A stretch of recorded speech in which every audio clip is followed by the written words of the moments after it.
spy on Christina for us. No, it's not. Hello. Yes. She is approaching. You trying to read tonight? Sure. We didn't get enough here. Justin. Justin. Yep. Sorry. Oh, you're good. I appreciate you. Thank you. Here, take that as an extra donation. Yeah, appreciate it. Thanks, guys. Appreciate it. Thank you. So, as long as the cats were having a good time, I wasn't worried about I having less. But no, it's like you So they're already running around chasing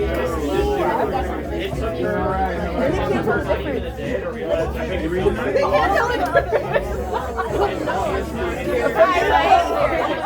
It looks like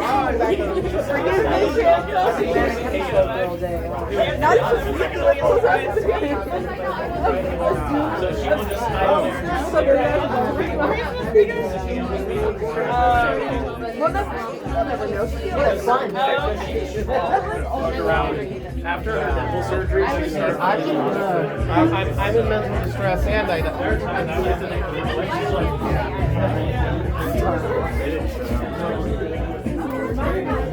Is somebody sitting right here? No. Okay. Thank you.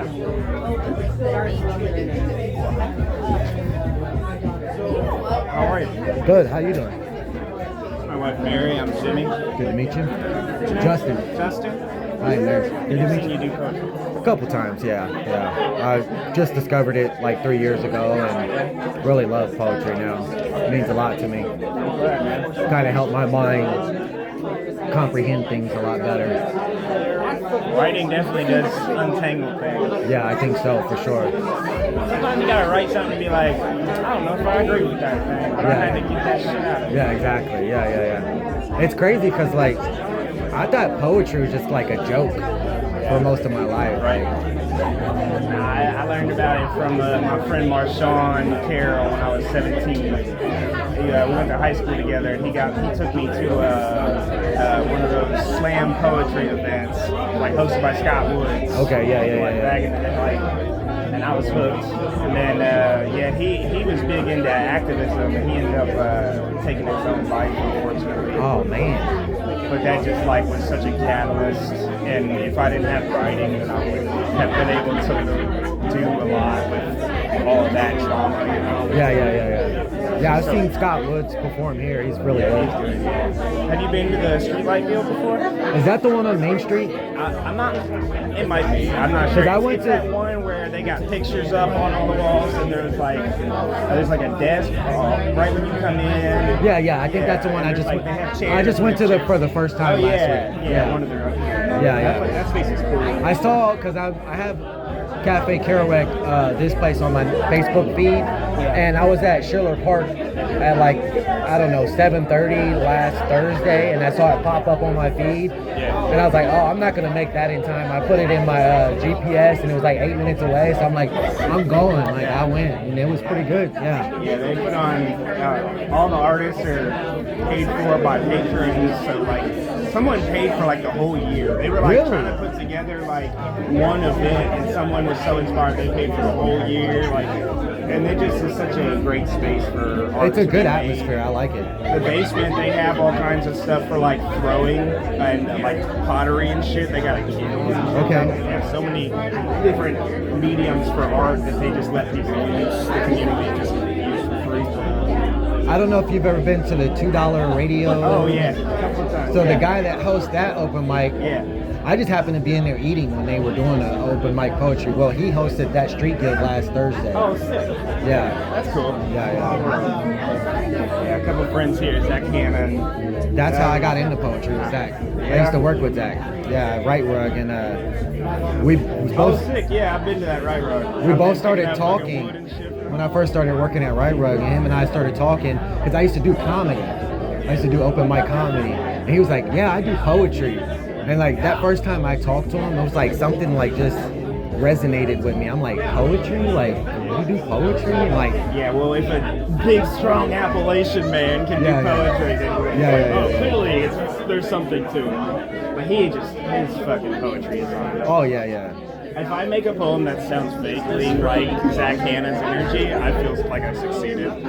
That's kind of crazy because like sometimes when I do my poems, like I start off by thanking people, and Zach, sometimes I thank Zach for introducing me to poetry. Yeah, I met him here actually, because back when Scott Woods hosted here before the Calderon, which was, I'm 33, so it's probably 10 years plus. Yeah. One of my older friends now. Cool dude. I was working at FedEx whenever I first got into poetry, and my dude Colin Ward used to go here, and he was friends with Zach and some other people, and he and we would just do rhymes. He told me about it because he was a rapper and he made music and shit. He was like, I'll just be unloading trailers and just doing fucking free rhymes, and I started doing that shit, and I was like putting down some fire. Really getting that muscle going for slant rhymes and shit like that. So good memory. So do you write a lot? Yeah. Mostly I'm just yelling at fascists, unfortunately, but I do I write some decent stuff, I think. I've been writing since I was 17. So speaking of rhyming, are you rhyming? Sometimes. Yeah. I try to be clever. And thank you. It's a very entertaining shirt. Yeah. Look at the cat's eyes. They're little X's. Oh no! No, he's good. He's just like... Yeah. He's hoping that there'll be someone up there that'll rub his belly and give him yummicks. You could write that. That could be an ad. That could be an ad. A cat company could jump on that right now. I tell you what I'm not is form. I don't know. Yeah, I'm clueless when it comes to form. Like I have to learn all that form Basically, stuff. what I know about form is I can Google it. Yeah. You know? Yeah. Haiku and Yeah, I know haiku. Yeah. I think sonnets are like 4 lines, stanzas. Yeah. Stanzas. Yeah. There's some cats here that know it.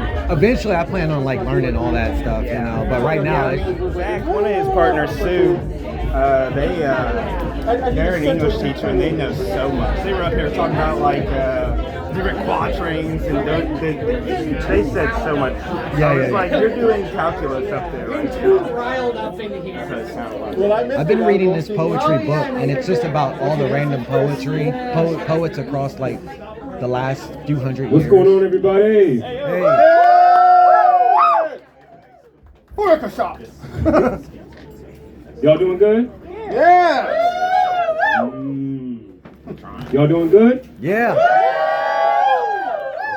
Okay. That's a little bit better. Somebody close that door real quick.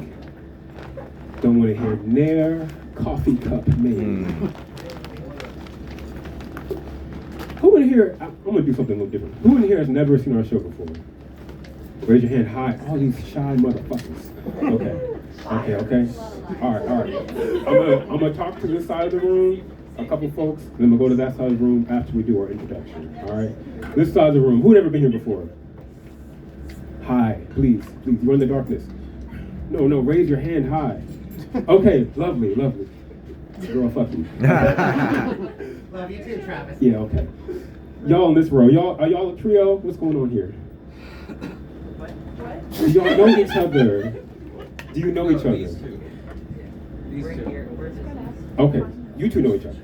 Yeah. Okay, Maxie, stop speaking. Okay. Wow. It's the best sentence I've had today. You two, right here. Who wants to go first? What's your name? I'm Malika. Aleka? Malika. Okay, it's a pretty name. Hi, Malika. My sister. You're not on my list. Are you an artist? What's going on in the back? Hold on. No, see, y'all thought I would have noticed. Yeah, y'all about to be in detention. It's Tim's fault. Oh my God. That's the fucking staff back there. This is just going so well. Anyways, Malika, are you an artist? Kind of. What's kind of? Damn, I'm in the back, god damn. God damn, back people. What's going on in the back? Hello? I'm trying to talk to folks. Fun stuff happens. I love y'all. Capitalism too. Malika. You said you're an artist, kind of. What does that mean? Depends on What you that mean. mean? I can't do anything Oh, music shut up. related. I can't do music stuff, but I can do like painting stuff. So, okay, so you are like Thanos in the way that you describe your abilities based on what you don't have. Yes. Okay. I'm gonna see when you get that stone for music, all right? Next to you, who's that? Landon? Hi, Landon. You an artist? Not really. All these half-ass motherfuckers. Okay. Halfway crooks. Oh, gosh. What does that mean? Don't know. All right, I'll come back to you, Landon. Anyways, other than this stuff, what we do on this mic is open mic poetry. Isn't that crazy? A lot of y'all didn't come for open mic poetry. Open mic poetry is crazy. It is crazy. It gets wild. So, actually, let me back up all the way. Y'all don't know who the hell I am. Who are you? My name is Victor Von Doom. No. I knew Scott, don't have my face on right now. You know? My name is Travis, and I will be your host. This is the Poetry Calderon. We do open mic poetry here, and all the folks in the back help make that happen. So show your love for the money grubber, for Rob. Show your love to Tim, the fallen soldier. Show your love to the queen of Halloween, Christina. Show your love to the doctor and the dad for Mandar. And to the DJ of the century, show your love for Jordan.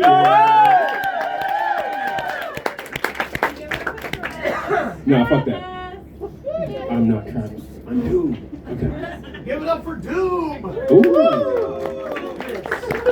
I'll take that. So, no. But you have No, we're getting off track. But are we on track? Girl.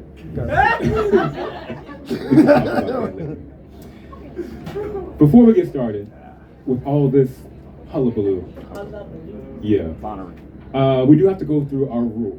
Y'all say rule? Rule! Okay, we're together. All right. So the rule is read a poem. You know what that means? What's a poem? Explain, Exactly. please. So, people fuck it up a lot. They're like, oh, I can read a poem and then I will freestyle for 6 minutes. No. They're like, oh, I can read a poem and then I will go find an essay that I really liked and then tell you about the essay I really liked. A poem, let's say, a poem is the amalgamation of your living, put down into a few lines that we then get to read and experience your living and think we know who you are for at least a moment. A poem is something that has brought us all together because we know what is on the other side of sorrow. We know what is on the other side of happiness, and we know that they are both the same coin. And so we are trying to flip it continuously to see which side we land on. Y'all got that? Yes! Now, what we don't say is read a poem of reasonable length, right? Reasonable length is 3 minutes. We're gonna time you. There's no ambiguity about it anymore. It's 3 minutes. I'm not having it. We got places to be. All right? Another thing is a poem. It's just one poem. If you read a little haiku, that's a cute little haiku. Get off the stage. Y'all got it? Yeah! Y'all got it? Yeah! Okay. We're gonna get this shit going. Dorian, you wanna start us off? Sure! He's a DJ and he's a cool ass poet and he's got shit in the back. Show your love for Dorian!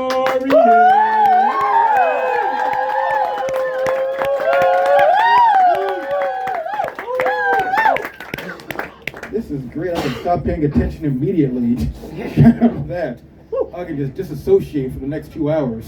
Outstanding. Yeah, so I have 2 chapbooks that are in the back. What do you think about that? $10 for one or $15 for both. $10 for one or $15 for both? That's so reasonable! I'm deeply inspired by Kroger deals. So I'm like, why not just bring that to the people? why it just must be for produce and groceries and cereal. So yeah, so if you want to know which one it is, one's affairs of the heart, other's political stuff, depending on what your vibe is at the moment. So it's like a mood ring. Political affairs of the heart. I'm judging you where, or maybe you get none. I'm not your dad. It's fine. Yeah, DNA test, remember? that's somehow. I'm reading a poem that isn't neither, but it's a series that I'm unofficially sort of working on for the next one, where I accidentally have a bunch of poems with the same title, so I decided to just do it on purpose, and thus the series was born. But so the prefix, so the unified title is I See Your Face Before Me. This one is Paranoia Party. See ghosts in everything, in a residue of conversations, the path of the dance floor, the fading echoes of laughter, the slow resolve of a smile.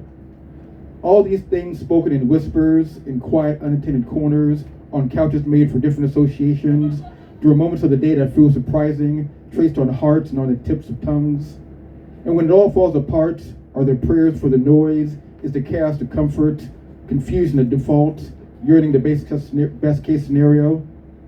Is a steady diet of nothing, meal enough to sustain? Heart is full, belly empty. Head is full, heart is empty. The sharp clang of forks on barren plates. Old things never really die, despite the number of funerals held for them. Appeals falling on cold, deaf ears. Maybe new sparks. Exercise erstwhile hauntings.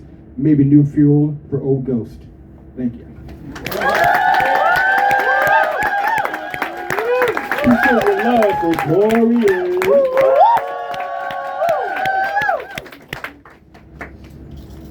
Dorian, one more time. What you selling in the back? Well, I've said a couple chapbooks. One by the title of Sometimes I Trip. Okay. The other one, creatively titled and creatively designed, we have right here for the actual effect. Oh. It's really right, like this right here. Right. I'm just, I'm doing a bit. Oh, yes. Just an extended bit is what I'm doing. And 250 degrees I revolve. Sensational.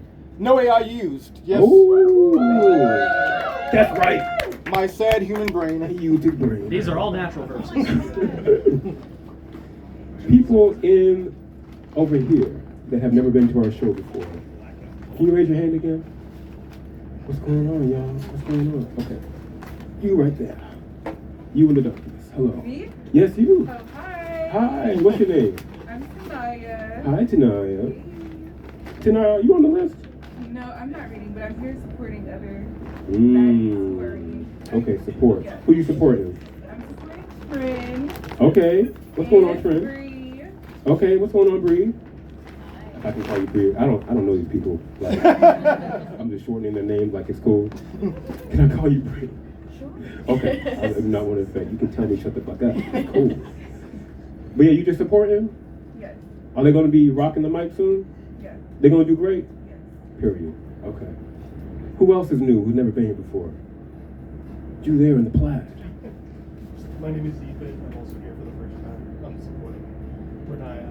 Oh, you got a whole team. Okay. Ethan, I don't need to know nothing about you. All right, thank you. No, we got it over here already. Thank you. Anybody else over here who's never seen our show before? Okay. Way in the back. No, not that far. Don't turn around. All right. You're in the back row? Okay. How are you? I'm good. What's your name? I'm Sean. Sean? Sean, you've never been here before. Yeah, I've been to Kafe Kerouac before. Yeah. To a poetry open mic like 7 years ago. I don't know. Ooh. That was 7 years ago here? Yeah. Oh my God, those were our ancestors. I know. I've never seen one. Yes. You're like, kind of like what you done with the price. You're still a baby. Yes, we love those folks. They're actually having, so Scott Woods is having an open mic tomorrow at Streetlight Guild. Is that at 8? Yes. At 8 p.m. So if you miss what used to be, you can go on down the Streetlight Guild. He's having one last hurrah. No, I'm feeling this. Okay. He's a lot meaner than we are.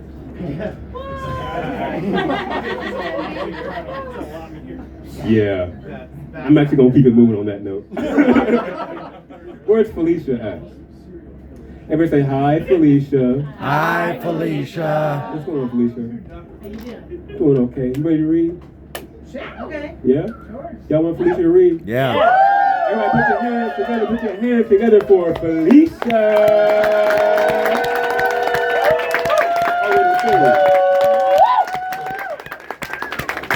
Well, shoot. Okay. All right. So, I was digging around in some of the archives because I've been cleaning through my things, and I found something that I had done quite some time ago, and so old shit. Oh, shit! And I thank you. And I thought I'd go ahead and sort of revamp it and represent it and see how it goes. It's very free verse back from my raw homeless days of doing spoken word in a bar somewhere in Long Island called the Speakeasy. It's called Balloons. When I was a little kid, perhaps 9 or 10, I would write messages onto balloons and set them free. My name is Felicia, I'd begin. I'm alone. I wonder sometimes if other people are alone too. So I'm sending this balloon out to find you so that maybe for the both of us, life won't seem so desolate. When I think about who might find this, I close my eyes, sketching your face with my mind and pretending that we are friends and that soon this distance will come to an end. Doing this makes me smile a bit, and for a moment, I forget I'm sad. I would tie my return address to its string and let it go, watching its lazy ascent until it vanished from sight, wishing in secret that it was me floating away. Sometimes I'd find a reply in the mailbox, usually with the balloon folded neatly in an envelope. One such reply arrived with no name. I was lying in a field, watching the clouds change shape. I find myself doing that more and more lately. Today I was watching a bunny float by, half asleep and lightly dreaming of Alice, Mad Hatters, and treacle wells. I awoke to find your balloon resting beside me, much like my daughter used to. Her name was Felicia. Watching clouds was her favorite pastime. We would lie alongside of each other, tell stories about what they were doing. Simple pleasures, dear friend, are far too overlooked and underappreciated.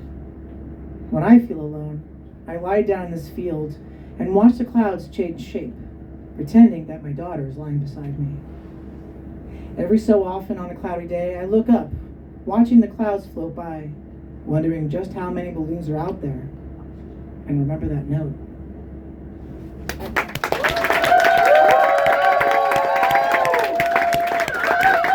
People in love for Felicia.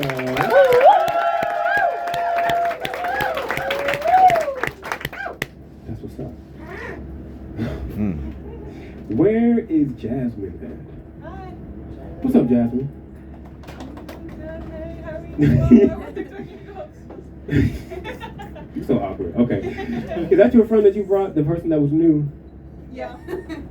Don't look around like, is he Jasmine's friend or not? Like, well, okay, maybe friend is the wrong term. I don't know. That's not my business. So, okay, she said no. Fuck no. Nigga, shut the fuck up. Okay, I got you. Jasmine, you got a poem for us? Yeah. All right. Y'all want to hear Jasmine read? Yeah.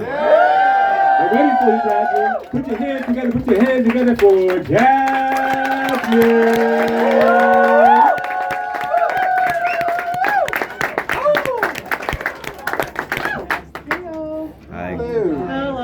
So I told Jessica Sparrow that I had a new poem and then I didn't.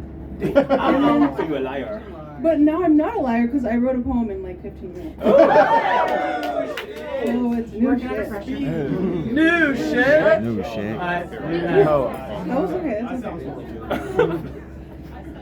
It's called Wearing It Like a Loose Garment. The guts of everything I hold, open for the wind to take up. In arms I want to give you everything I never had the luxury of knowing. You could be everything I ever wanted, to paint my nails gray and howl at the moon, like a hound dog. But a dog is just a pitiful metaphor, and I must be a pitiful girl, and I'm sorry.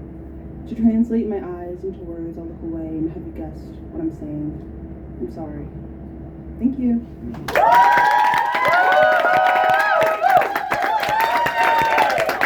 People in love for Jasmine.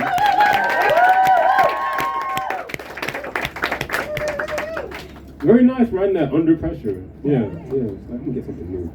Also, for the folks that doesn't know what's going on, the poet is like, you know what? Acts that just whip this up, y'all say, new shit. New poem. That's my line because I'm like new, like as new as the poem. Like I am new. Sometimes that happens. Okay. And then, so it's like, dang, you know, I'm bringing this out of the archive. It's been a minute. Y'all say, Oh shit. Old poem. word. Okay. I don't know what's going to happen next in my own show. In fact, where's Julia at? Julia, what's going on? I got new boots though. You got new what? Oh, okay. Sick. Fantastic. Julia, would you like to bring your new boots on stage? Y'all want to hear Julia? Yeah. Our youngest poet of the evening. Show your love for Julia.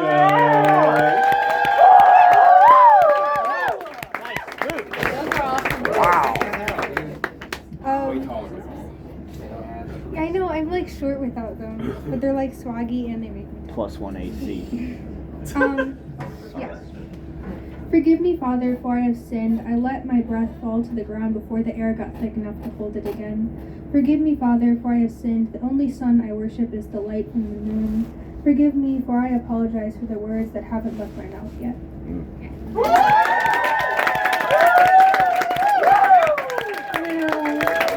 Give a drive-by. Show your love for Julia.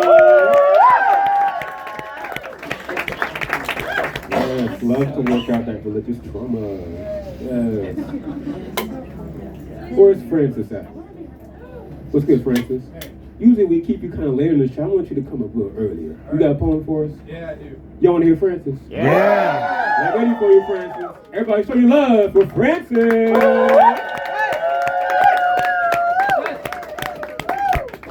All right. This is called Just Like You. The writing on the wall is a mirror. One click and it all disappears. Crack on a clear sky, wide smiles and dead eyes, bruised knuckles, his swollen hand, cradling mine.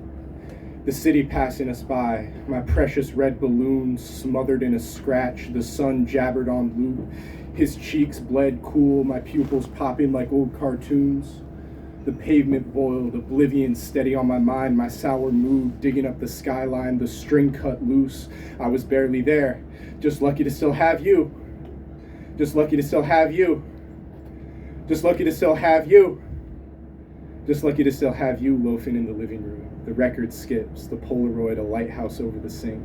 His drink spills through the table, a metronome steeping new ink, memory blinking steady.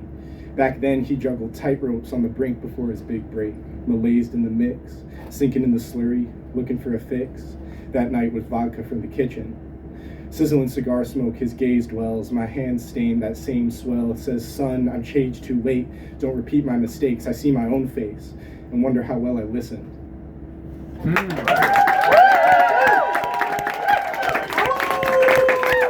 show your love for Francis.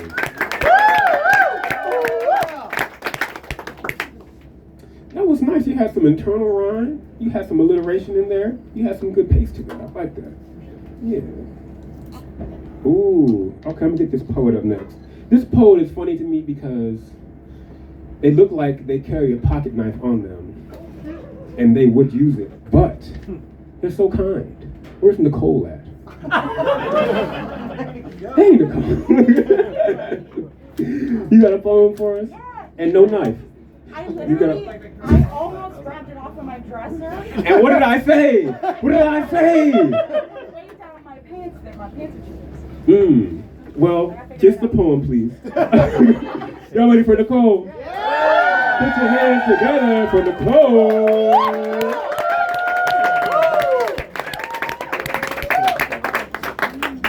Hell yeah.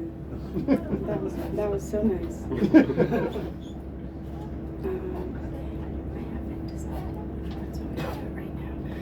I'm moving in a week, and so I'll be gone for a while, but I'll be back again. Yeah. Ooh, but yay. Yeah, that's how I feel. Okay. This is called I'm Writing the Book. On forgiving myself when I don't deserve it. On forgiving myself when I can't. on forgiving myself when I don't, on forgiving myself as both the forgiver and the forgiven. It is impossibly incomplete. The ending is coming, I swear, and soon. Tomorrow, later, by the next full moon, sometime that isn't now, I'll say I do, no edits. I forgive all you have done to me. I forgive all you have done. I forgive what you could not do. I forgive what has happened to you. And I forgive who you became because of it.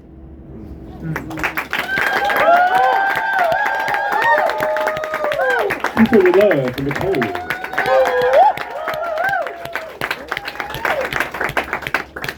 Using that forgiveness because it could have been the knife. Could have been the knife. I feel like the most Midwestern thing you could do is move. Like, I feel like I've talked to everybody I know and they're like, oh, I'm moving. And I'm like, okay. But the bags are packed. They're not yet. Okay, y'all are lazy, but whatever. There's transitions now. Yes. Speaking of talking to the Midwestern experience, where's Tyler at? Are these shots fired? Is it incorrect? I guess. Do you have a poem about the goddamn hell is real sign? I don't actually. You but I don't? probably should, yeah. Oh, I've misjudged you. So Hollywood, I'm so sorry. So sorry. Put the word out. Tyler sold out. Tyler sold out. Yeah, Soulless Incorporated. You got a poem for us? Yeah, I suppose. Y'all want to hear Tyler? Yeah! Everybody, show your love for Tyler. From the heartland of the Midwest, Dayton, Ohio. Hey man, not too much on Dayton, Ohio now. I didn't say shit about Dayton. God, that was crazy. This is a poem. Don't think I've ever done it here before, but it's not exactly new, so there's nothing really to say about Fucking that. shit. Yeah, it's just some, yeah. It's just shit. Shit! It's named after a piece by the American artist Jenny Holzer. It's called Phase 3, Decisive Operations, Violet. Declassification, meaning, lights out tonight. A state of kicked-in doors, terror, logic, they bring down the curtains of wailing static. Whole block swallowing lightning, I walk half a mile with a grenade pin in my teeth. Bear witness to the fruits of expensive death, a landscape, erased as it is drawn, a compression of the real, my friend says. I watch him as he becomes an endless red flickering in the dark, a small fire, symptom of a larger fire, and the silence which portends a greater silence. There is currency exchanged in secret. There are codes and signals, invisible relations. There is a second self crawling up your throat, invasion, meaning a rupture of continuity, the spectral revenge of history. All the wars are secret, begun in flashes of brilliant light. A friend takes me to the cemetery, says tie a string around every death you can remember, and what will you have? A map, I suppose, to the enemy, a constellation of signs, signals, invisible relations, something called the material conditions. I am compelled to look up, to trace their path through the night sky. I am still looking when they bring down the cage of brilliant light, divine agony.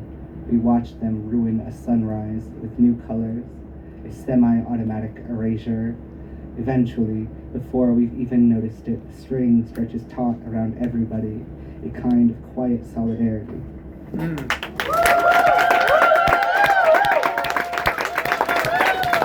Put your hand together for Tyler.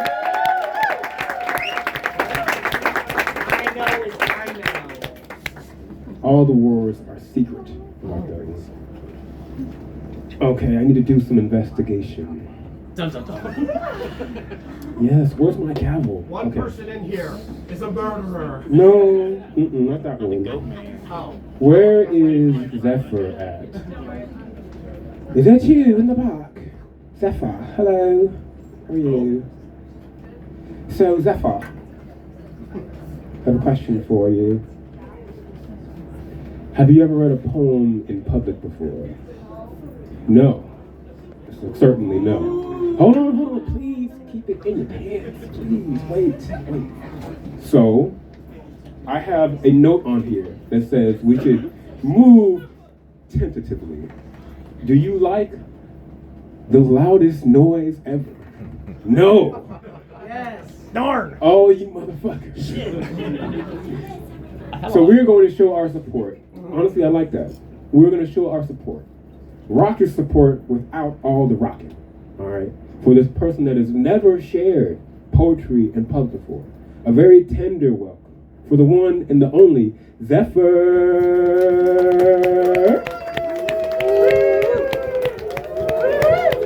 All the way to the stage. Sound like oh. Hello. Hello. So this is a really short poem I wrote like a while ago. It's a blackout poem. Okay. From a book called The Inner Game of Tennis by a guy named Timothy something. Yeah. Heck yeah. Okay. I forgot to name it, so oops. The casual observer is suffering. He pleads into the air for joy. Hey.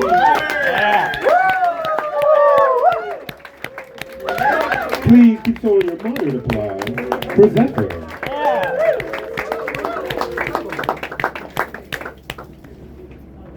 Zephyr, the halls are haunted with that wonderful poem. Blackout poem as the first poem. Whoever had that before? Someone like coming up as like a debutante doing a blackout poem? As a debutante? No, that's new. I don't think I've ever heard of that. Yeah, that's pretty cool. Yeah. So you know about poetry. You've done it a few times. Okay, that's long enough. You've heard of poetry. Yeah. That was really cool though. Yeah. Have you ever heard of a burning high bun? Okay. Well, hold on. Okay, hold on. You just know her so well, know them so well. I actually don't know your pronouns. He, him. I'm totally off. I can't fucking see shit. Okay. So sorry.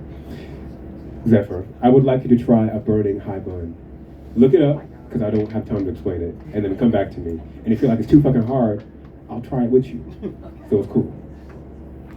Next up to the mic, the Tim that has inspired this poem. He definitely wrote that, I'm sure. It's Timothy something. Timothy something. Tim, no, I do know your last name, never mind. That's a lie. Tim, you got a poem for us? Probably. You need time to look for it? I'll pick some. Okay. What the fuck does that mean? Okay. See, this nigga just be fucking with me all the damn time. Dorian, how do you put up with this shit? He's scrolling his phone. Tim, you got a poem. Come on now. I'm scratching you off the list. He will get on work and he will read words and hopefully they will sound like a poem. They may be a shopping list, but You will not circle back. I'm not gonna ask again. Where is Logan at? I'm gonna get back to you, nigga. What's good, Logan? You got a poem for us? Really cool, dude. Show your love for Logan.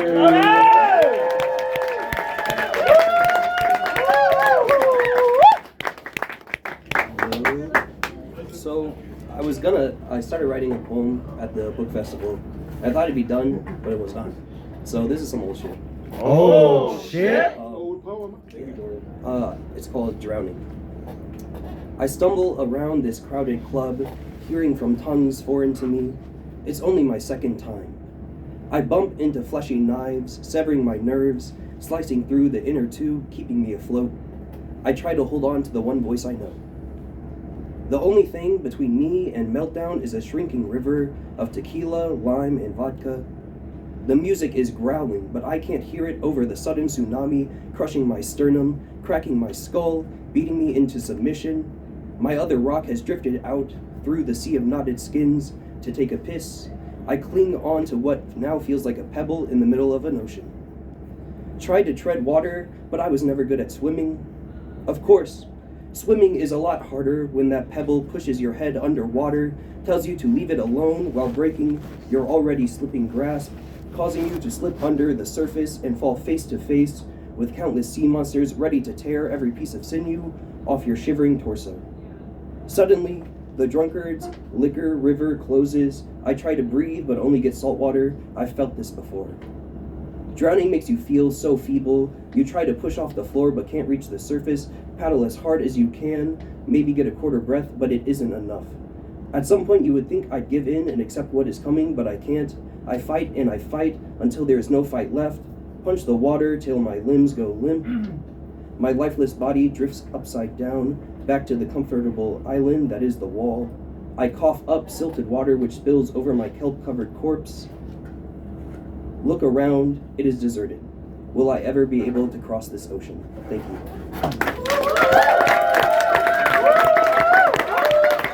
Keep it love for Logan. Young man Logan. Oh, that was dope. I saw you had it printed out. I'm like, that's old school. That's cool. Yes. I'm not going to give you too much praise because I have a reputation for adopting white boys. I like to take them under my wing. Won this summer yet? No, Liam is gone. Liam is gone. No, but like, there's a vacancy, you know, and I can just You have to go to the shelter? I do. So, no. No, I just like it when they're aberrations from the norm. Yes. Travis, ISO. What's up? Travis, ISO. Oh. Average white boy. Short poems and good times. I'm gonna move on from that. Maxie, where you at? What's good, Maxie? You writing it right now? I'm looking for it. Okay, you need some time? I'll give you some time. No, it's not. I'm just gonna read a poem. Well, yes. Yes. That's what we do. You got us, I have poems. I swear to God. I swear. I believe you. My hands are up. No one would say that you didn't. In fact, contrarily, your name on the list suggests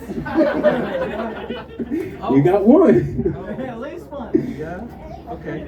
Would you like some time, or would you like to read now? We're doing it now. The baby is coming. The baby is coming. Everybody show your love for Maxie. Right now.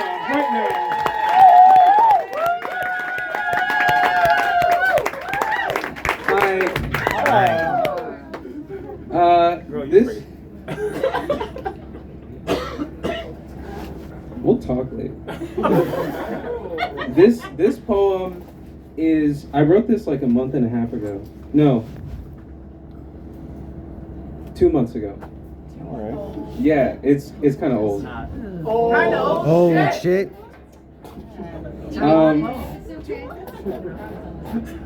You both can say it if you say it at the I same don't want to time. sit. That's all. Oh. Sorry. I'm just like, I'm not 2 months old. I'm like younger than that. All right. Yeah, you were born yesterday. We know. Yeah, but like I'm smart for that. Oh. Can we get a phone? We could do that. I will try. How do you know that this is not the poem right now? I know. It's like avant-garde. All right, this is my journal. I'm going back to form, okay? I remember when I debuted, I read off my journal, so I have my journal right here. Hey, y'all, respect the mic. I wrote this May 14th. It has no title.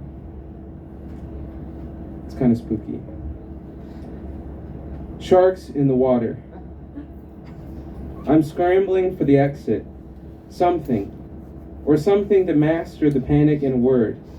In a word, I thought I heard a knock at the door. Screaming out there when the fire's inside. You don't understand. You don't know me.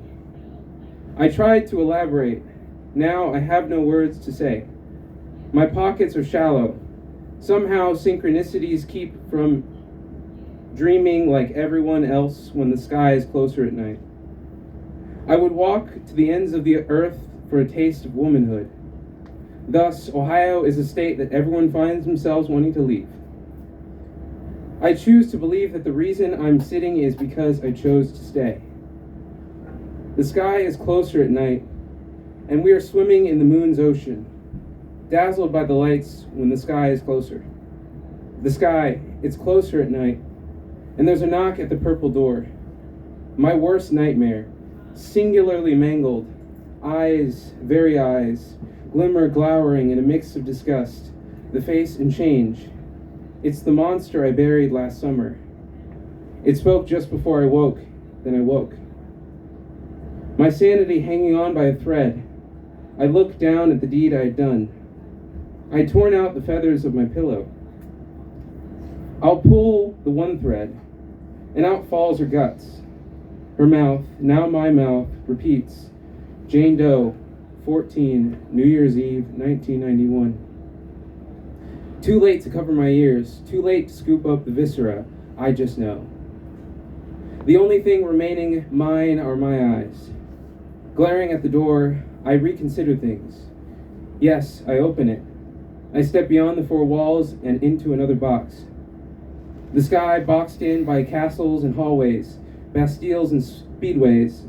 See, I told you the sky's closer. There's also blood in the water. Sorry, I'm too busy being in love with these lips. Could be a case of mistaken identity. Admiring such a sad, scorned woman like this. You would be forgiven if you never forgave me for making the wrong decision. These women will be the death of me. There's no way I would have them otherwise. I want to gulp down the oceans of that water and blood, where the clitoris is, and make it soar like it missed me.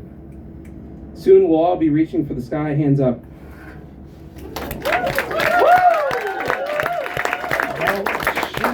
One more time for Maxie. I like that one. That was cool. Yeah. All right. It's time to address the row. Bree. Trim. Which one of y'all wants to go first? Yeah? Who's going first? I can't see. Is that Trin? Oh, okay. Trin, you've been here before. You an old friend. Very old friend. Very old friend. Well, don't say all that. Oh, my bad. Y'all ready to hear Trin? Yeah. Are y'all ready to hear Trin? Yeah. Are y'all ready for the old friend returning to the stage? Say it up for Trin. Thanks. This is called The Plastic Inevitable. I wonder if you aren't who I know you are. When I see you now, you have someone else's dreams. You practice self-preservation by assimilating, seamlessly so, slipping into your shiny new armor. Did you combat the truth as well as the others? How do you scratch the itch anyway? I envy your sure words and unwavering tone, even though we both know that that voice is not your own. I'm baffled that the impact of this colossal shock hardly phases you.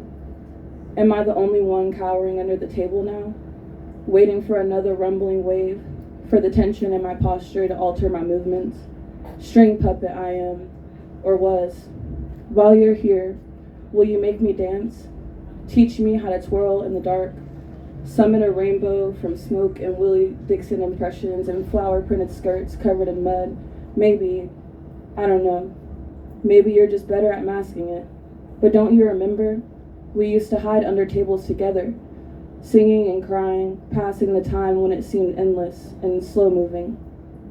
There was no denial of truths then. just our desires layered over our skin. Maybe you are that someone else now. A dormant being emerged. But my dreams still feature the precious boys in the basement. Cigarettes in contemplation on the front porch. Conversations we thought to be clever and complex. And the basement that now remains lifeless and quiet besides the rocking of the ancient dryer behind that yellowing pillar. Perhaps music can be made again with the thumping against the wall. It has to exist somewhere. It can't fade along with our tether.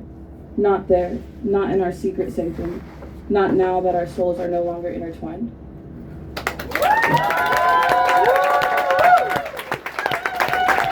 People with love, it's real.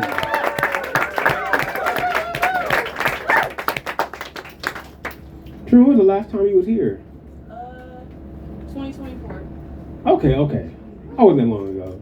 You make it sound like it was decades, like a long time. That's only a little bit ago. Okay, word. So 2024 was several lifetimes ago at this point. I mean, yeah. But that was still our show, right? Yes. Yeah. Okay, word. Well, welcome back. Thank you. Yeah. Where you want to follow? You want to buffer? Oh, I would love to follow. Okay. We said I got this. We said that ain't nothing. We said this gonna be the best poem we ever heard. Show your love for Green.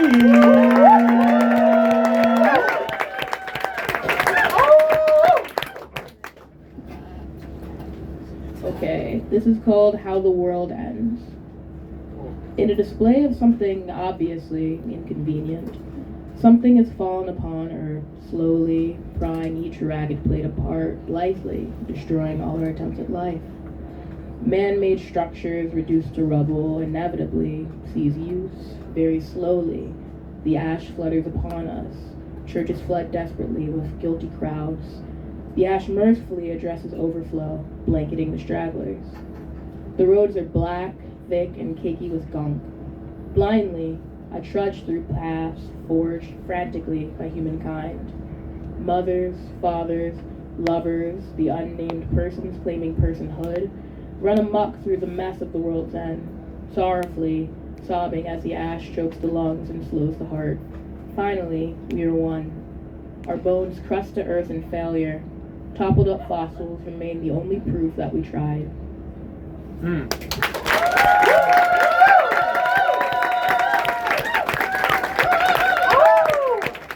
One more time for Green.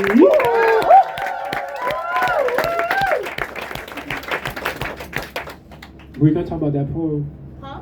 Can we talk about that poem? Yeah. Okay, cool. And also, I'm only calling you Bree because you said we was friends. That's cool. Okay, cool. That was a very cinematic piece. I really like that. The way that you kept the image of the ash coming back, and also the way that you described it kind of like flowing along the land, and also like following it into bodies. And then when you brought out the fossils, that was really cool. Can you tell me about that poem actually? I want to know what inspired that.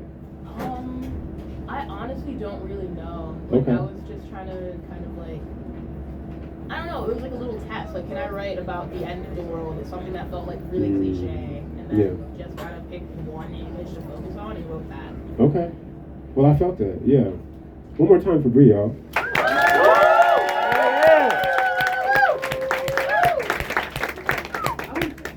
Anybody else have a poem about the end of the world? Oh, y'all are so cheery today. Cool. I'm not even gonna pretend.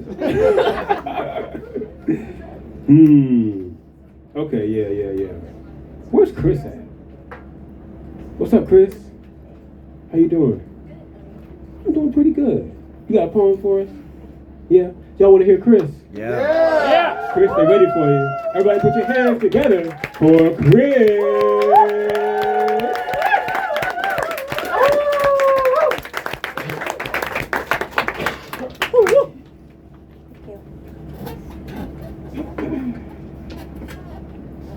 Every version of herself. The slideshow began at chapter 3. No one mentioned the first milestones, the hands that braided her hair, the family who called her theirs before paperwork made them strangers. DNA remembers what eulogies forgot. Cheekbones, dimples, the particular gold of summer skin. Funny how grief can be edited like a church newsletter. In the pews, her family sat quietly enough to disappear. Not absent, erased. There is a difference. Absent is a space left empty. Erased means someone else decided which lines no longer belonged.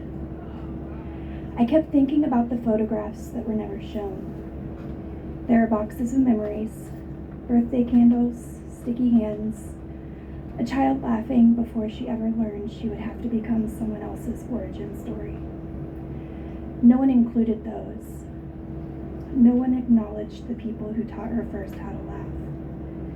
They never spoke of the eyes she borrowed from the woman sitting 5 rows back, or the smile still making its way around another branch of the family tree.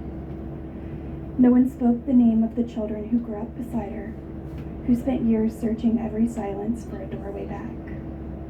A life is not made holier by amputating its beginnings. They called it a testimony. I called it a revision.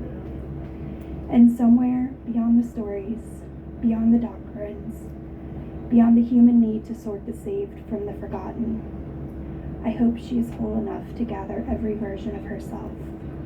The little girl they omitted, the child who deserved to be remembered from the first page.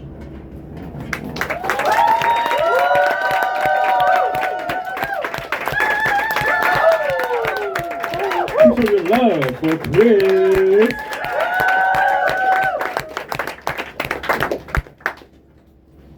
Grief can be edited like a church.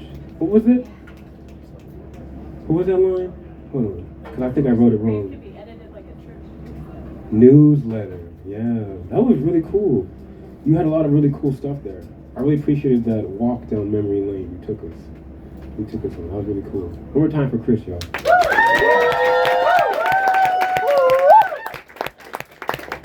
I'm locked in, y'all. I'm paying attention now. Next up to the mic. Yeah, why not? Where's David at? You in the room? What's up, David? How you doing? You got a poem? Oh, fantastic. Y'all ready for David? Yeah! Put your hands together all the way to the stage for David. Oh, wait.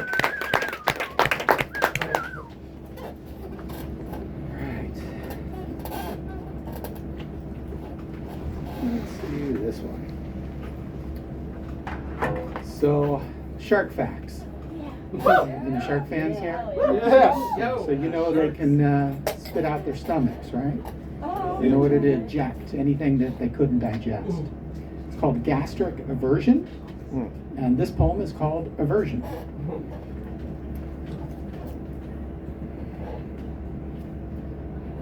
When life looks you in the eye, it comes over you like an undertow and crash of wake and froth that at once sweeps the legs and fills your head with a haze of roaring thunder.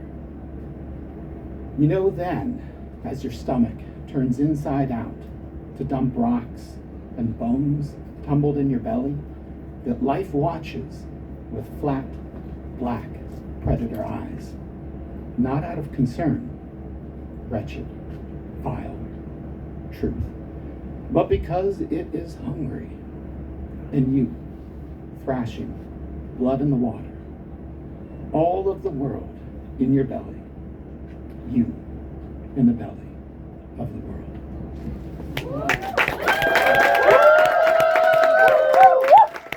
People in love for David.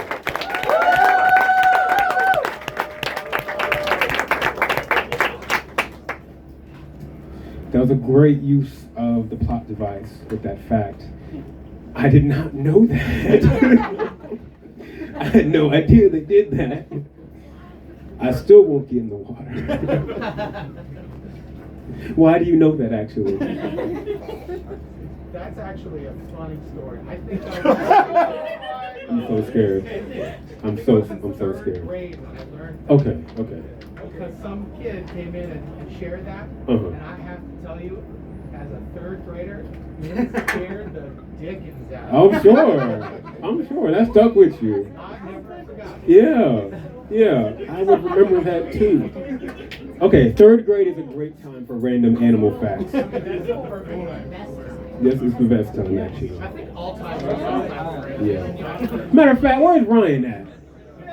Ryan, where the fuck's your poem at, Ryan? What the fuck's going on, Ryan? You got a random animal fact poem, Ryan? No, none, not at all.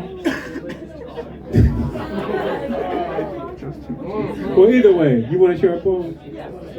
Y'all want to hear Ryan? Yeah. We put back to the stage. Show your love all the way for Ryan. I know that. All right, so there's supposed to be a voice that happens with this, but I haven't practiced it. So, wow, this does suck. Okay, there we go. All right, so I'm going to say it, try and do it more like a sermon. If you are a devout Christian, you should leave. You laugh. This is called a toast. To the great and savory Gazeus, the most delicious of deities, who feeds his followers parts of himself daily as if his body were a bakery. Fingers cloven free and flung forth, becoming baguettes for the gentry. Were he to be pierced, as occurs with some frequency, the wound would weep red, fresh, sanguineous grape juice of the divinest quality. Remember always to leave space for Gazeus at your table. If you're feeling exhausted from hauling your selection of cheeses, he will gladly take those wheels. Yes, let Gazeus be the bread bowl into which you ladle the soup of your soul. Thank you.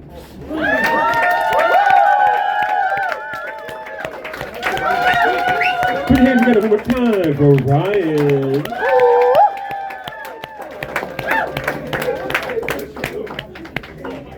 Now, when you said you were going to go to church, you know, I know what's going to happen. That was fun. Is that Mandar? Oh shit! Everybody say hi, Mandar. Hi, Mandar. That's gonna say hi. I recognize your voice. Rob, we got any more folks on the extended list? Okay. Somebody. Oh, here he comes. Oh Lord, he comes. Yeah. Mm-hmm. Oh yeah. Whoa. All the way to the stage. Oh, drama. Show your love for Tim, y'all. Oh.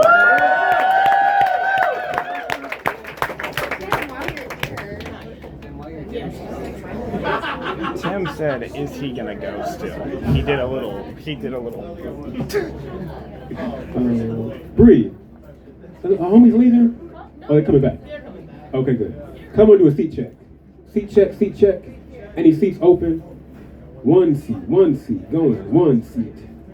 Damn, one seat. Okay, another seat. There's a seat over there. Seat over there.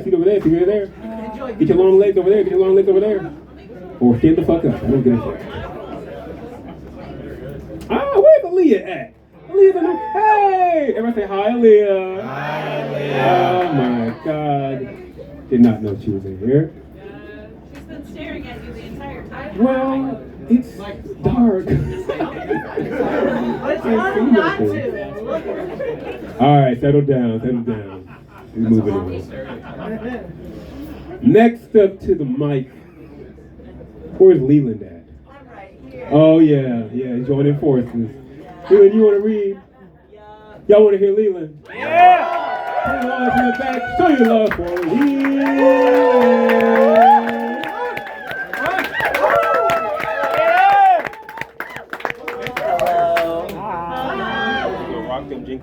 That's right. I'm back on my yearning shit. I had a date today.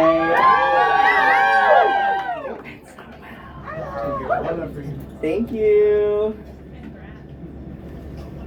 So, this is a poem about him, and I actually read it to him because I'm brave. It's called Thumbprint on My Heart, and then in parentheses for Davin. We share a cigarette, and I kiss the spot your hand touched. And I want to replace the filter with my cheek. And I want to stroke the curves of your back with an eyelash. And I want time to move faster and also slower. My sponsor talks about timing, and I think about the corners of your mouth. Give me your flea-bitten stories, and I'll tell you mine while you burrow under the surface of my skin. Rain falls in Delaware County. We talk about Colorado. He just texted me. And Chicago.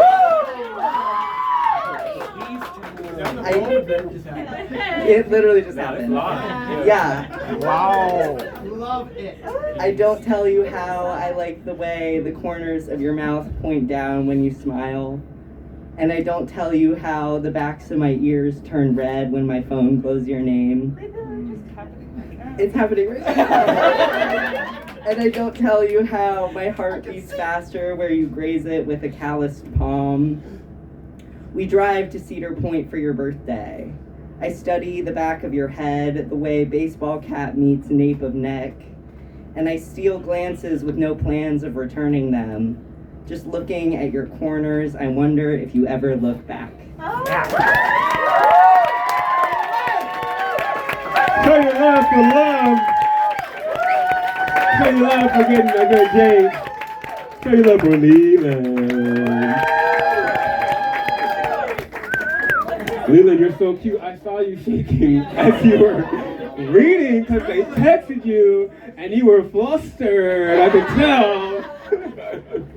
How did it go? It went so good. Yeah, what'd y'all do? We made dinner. Oh, made dinner? Hold on. They at your house? Yes. Okay. It was PG, correct? Yes. Okay. No, because that's my son. Okay, that's my son. Don't touch my son. You're not meeting the allegation. I have a tendency.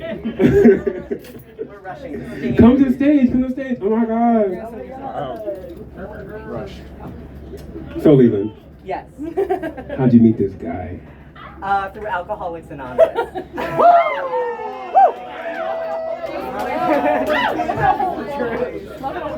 Love it all. Love a guy that's gonna work on himself. Okay, what's he look like? I'll show you a picture later. Okay, wait. All right. Email me. Okay, let's keep these good vibes going. Where's Gwen at? I'm here. What's up, Gwen? Hi. How you doing? I'm good. You doing good? Yeah. You got a poem for us? Y'all want to hear Gwen? Yeah! Get ready for it. Show your love for Gwen.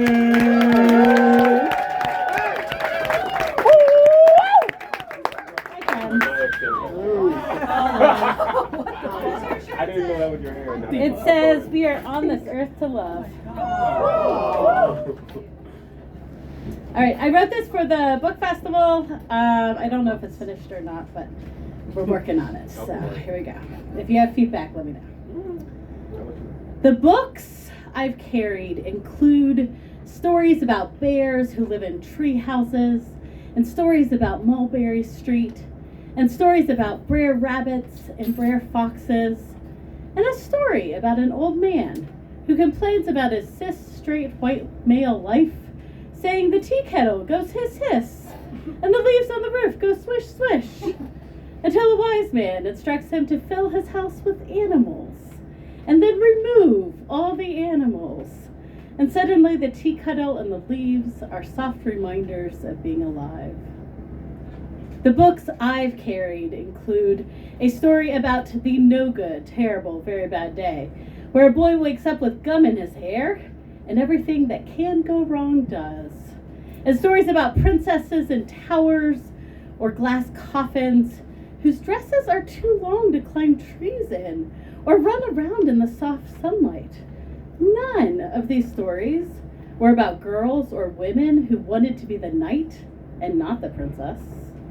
And I was supposed to see heroes as men who would save me? The books I've carried include 10 to 12 stories about historical figures in American history, fictional childhoods so a kid could relate, see themselves in the founders of our country. But none of them were girls, and none of them were queer, and all of them were white. 10 to 12 stories about cis-straight white boys, stories that never happened, and I was supposed to build a foundation of reality from that? The books I've carried include one story about white witches in Lions, where Bacchus threw wild parties in the woods, where girls were just as important protagonists as the boys, and where Lucy, the youngest, opened a wardrobe door and everything changed.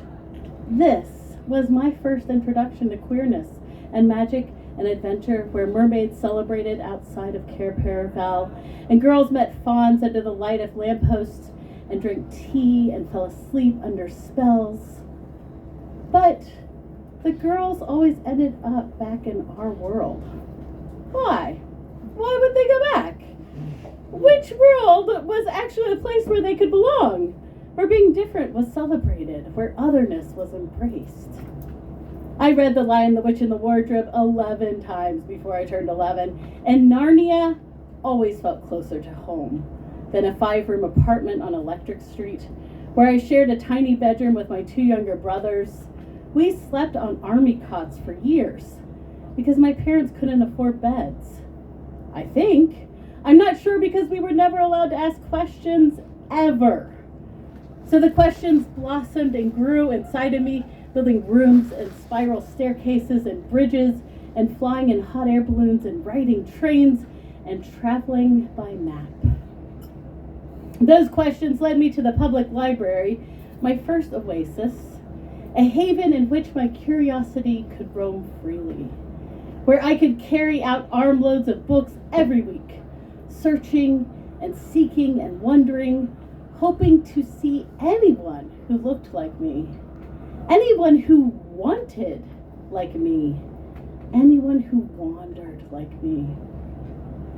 The books I've carried include an undergraduate course on African American literature, a rich syllabus, and there I finally found women like me, who sweat and struggled and loved and fought and worked like the white women in literature never did.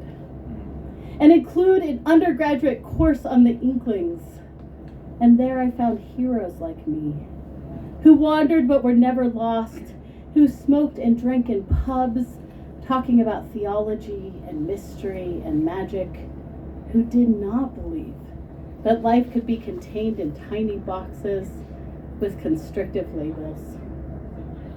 The books I've carried include the ones written and unwritten inside of me. Stories about growing up in Ohio or Oklahoma, about wanting to kiss your best friend, about taking risks to find yourself.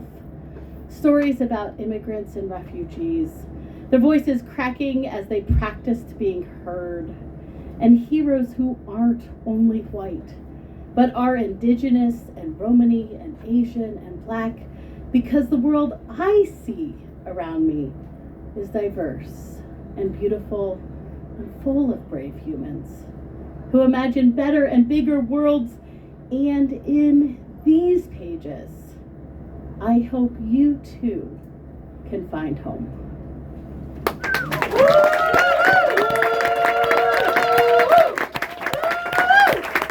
Keep showing your love for playing.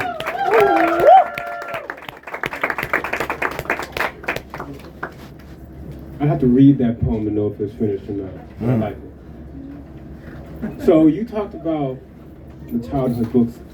Is it Berenstein Bears or Berenstein Bears? Berenstein. I ain't asked none of y'all motherfuckers. Yes. I'm asking Gwen. Gwen needs to answer this, and I need to know. She said Berenstein. Berenstein? This goes right to the top. All the way to the top. There, Gwen's in on it. It's actually Bernstein. I'm not happy with this answer. That wasn't me, that was Gwen. You did have a really nice line where you had said, soft reminders of being alive. That's Ross Gay's playbook to a T, and I love it. I love that shit. So when you kind of brought forth the immediacy of mortality, I really felt like what you were saying was more urgent. And so I really like that part. One more time for Gwen, y'all.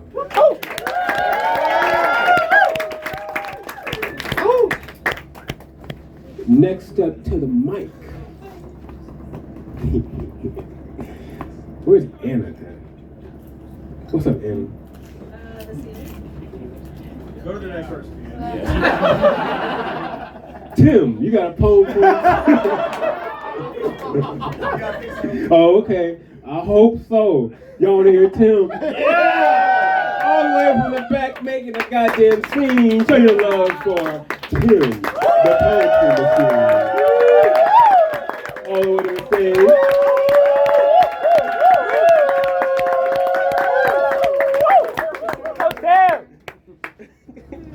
I had a pickle up. Put those guns away. What's up, King? What's up, King? Is that Kyle? That is Kyle. Okay. I don't think I've ever read this one. Maybe I did. I don't know. It's been a while.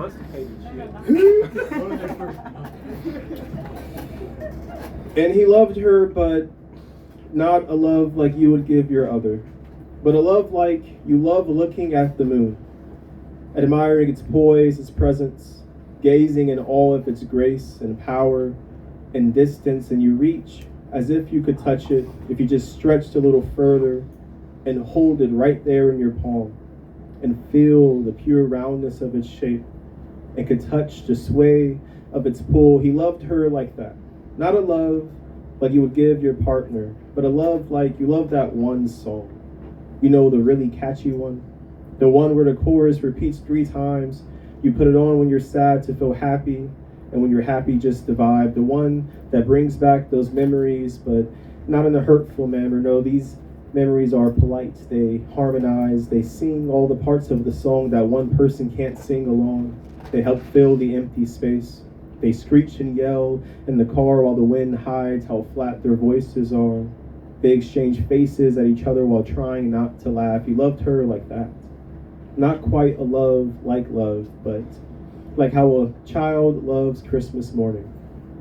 The smell of freshly baked treats wafting through their bedroom door, how the glow of lights ward off their everyday sadness, how the chimes of snow-filled banks cover the icy concrete in an ivory blanket of soft wool, how every present feels so expensive, but all the bills are paid, and the heat is on this time, how their parents mend their rotting love for a few glorious hours and choose not to argue in front of the kids, how pajamas are warmer than fire and smiles illuminate the home, how every present was exactly what you wanted.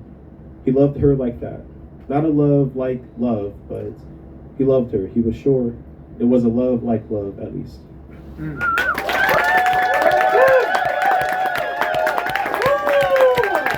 He showed you love. That's him.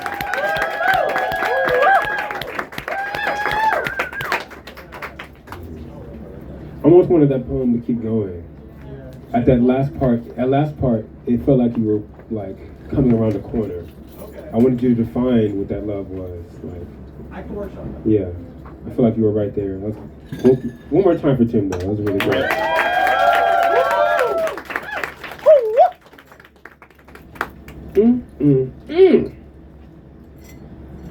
Where's Justin? Right. Oh shit! What's up? What's up? How you doing? Pretty good. How you doing? I'm okay. You got a poem for us? I think so. Y'all ready for Justin? Yeah. Justin, right here on the stage. Show your love for Justin.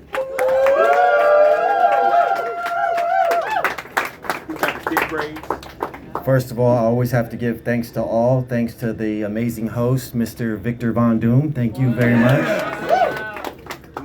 Secondly, I'd like to give thanks to the audience. Thank you for coming to be inspired, and thank you for audiencing. And thirdly, thanks to the poets for having the balls to get up here to give the world the ultimate inspiration, especially you women poets. Thank you for poeting.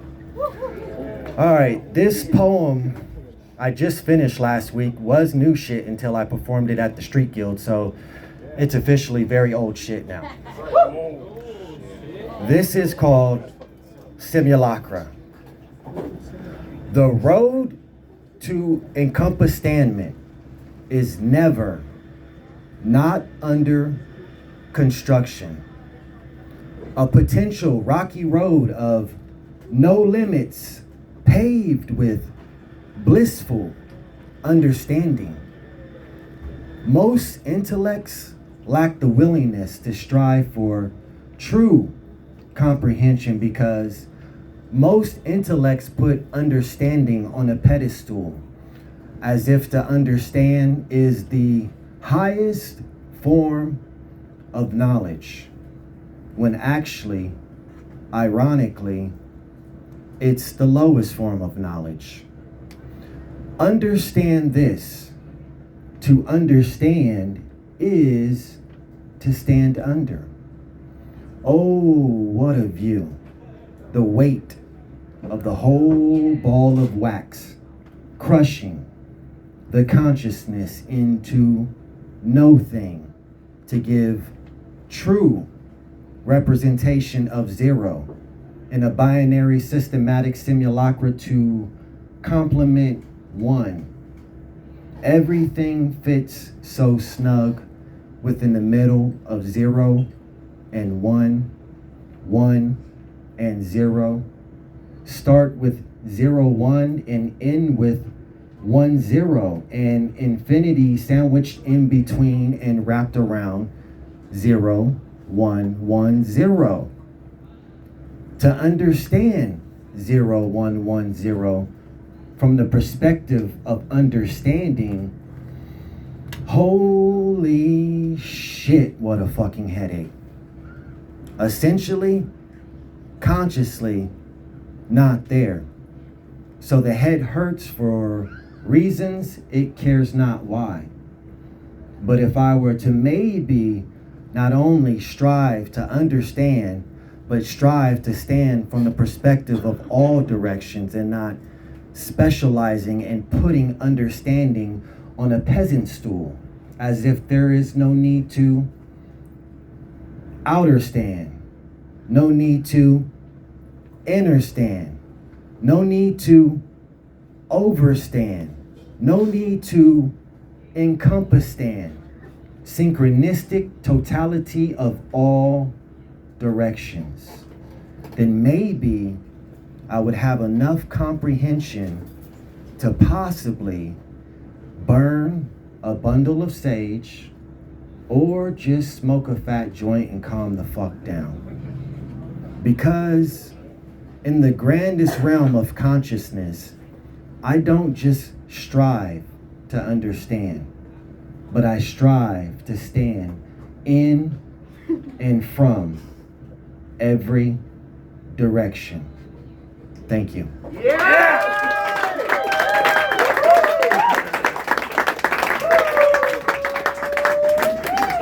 One more time for Justin. Yeah. You talked to Zach recently? No, I need to though. I miss Zach very much. Definitely go check on Zach. Yeah, I know. Yeah. I love that guy. Yeah. All right. Next up to the mic, where is Mitch at? I told you I can't see. I can't see. Hi, Mitch. What's up? Oh, right there. I'm right here. No, I'll say hello. What's up? What's up? Mitch is chill today. You got a poem today? I do. Y'all want to hear Mitch? Yeah. All right, they ready? Please put your hands together for Mitch.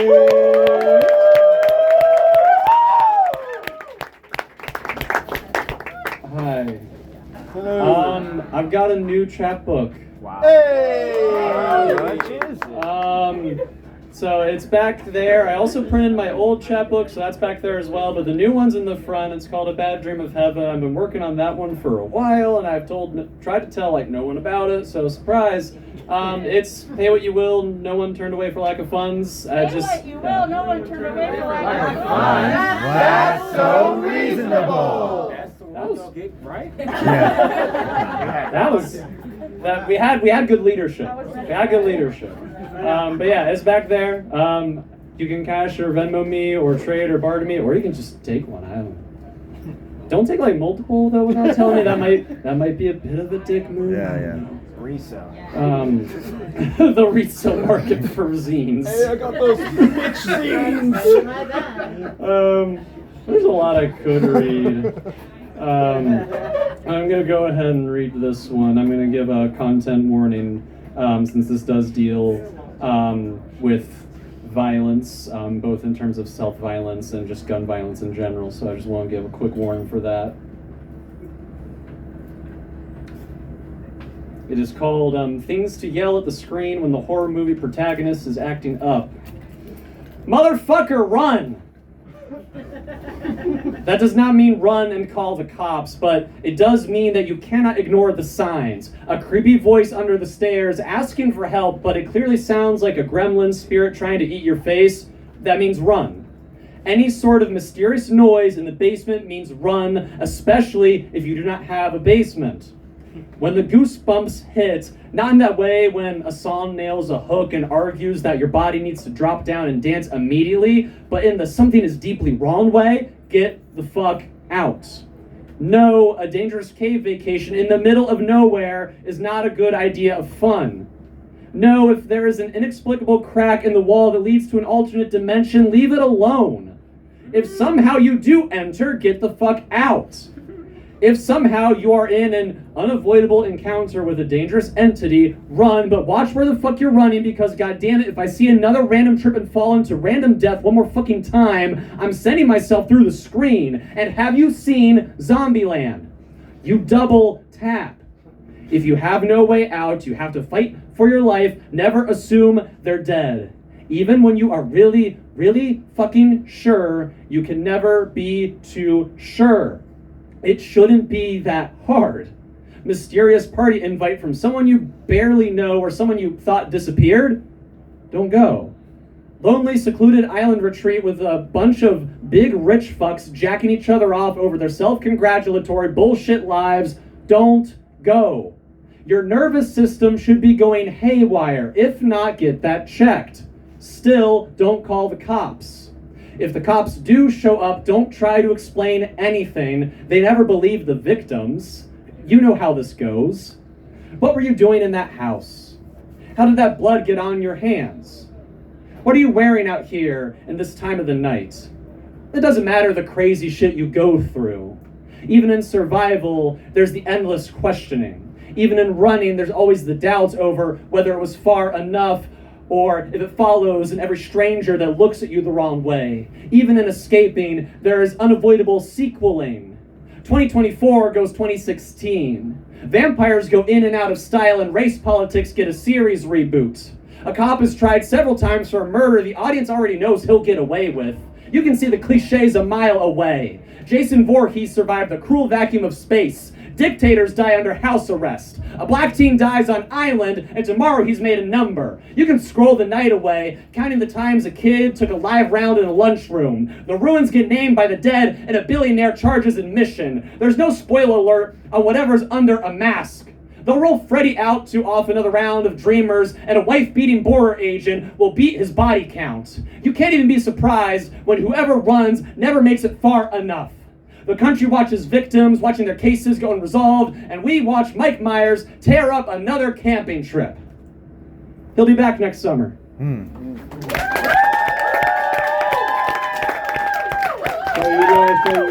you love from me.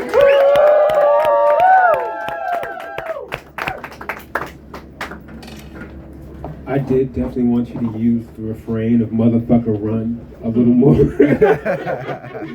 Like, please make me come back. It's okay. It's still a good plan.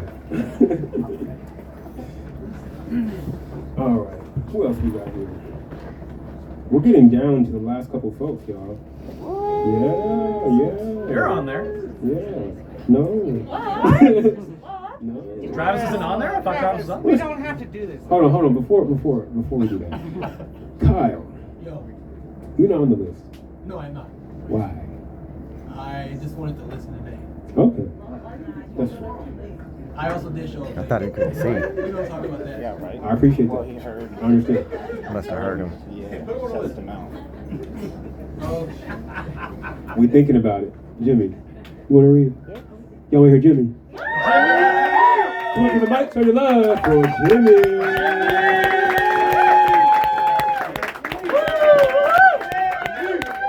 There are beverages there. I didn't just do a weird little. I would not. I will. Do a weird little dance just Yeah. because. Very good. Thank you. It's got cats being abducted. That's very cute. Space cat. Man, I'm just gonna read you guys a haiku. This new shit. New shit. Thank you, Dora. This is called Expanding and Contracting. Wishing you'd have tried fixing fitting parts instead of ending the sentence.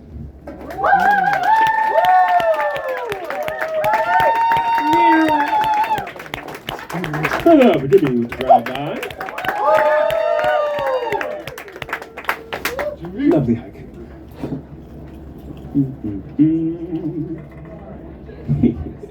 Yo, Rob, what you finna read? You gonna read that new shit? You gonna read some old safe shit? What should I do? You should read something new that you've been working on. The good one. You got it. Y'all wanna hear some new shit from Rob? Yeah! Rob got some new shit. He's coming to the stage. Throwing shade. All that money. Show your love for Rob.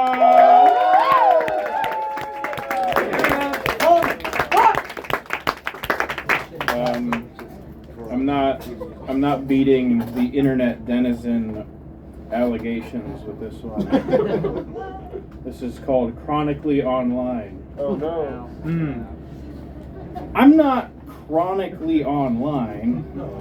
I'm up in the nosebleeds, witnessing societal collapse in real time, and you all look like ants from up here. Mindlessly scrolling, buddy, nothing I do is mindless.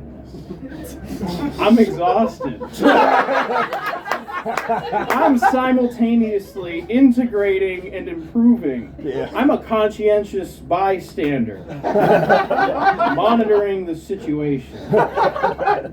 This is digital anthropology. I'm like a techno-sociologist, a historian of an asinine zeitgeist. Do you have any idea how much lore I've personally archived? I know about beefs between ancient lol cows. I can recite the Ancestry.com results of niche micro internet celebrities. I know which podcasters said one weird thing about COVID 5 years ago. I know which fonts are ableist. I've personally peeled back 3 layers of irony off the rhetoric of a generation that isn't born yet. I can tell you which pipelines are turning our grandmas into doomers. When I'm on my phone, it's like I've got Cassandra's gift of prophecy, and I've shrugged off the fall of Troy 5 or 6 times by now. I'm like a castrated mall cop at the dumbest shopping mall.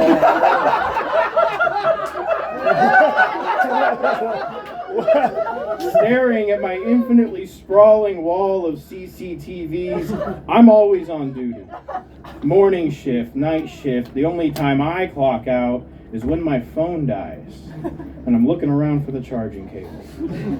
It's a full-time, unpaid gig, and you need me. You need me, you just won't admit it.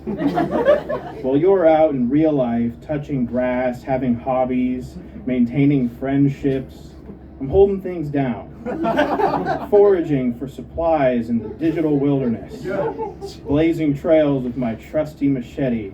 I'm downright municipal. I'm borderline infrastructure. I'm the electricity in the fences that keeps the cattle cordoned off.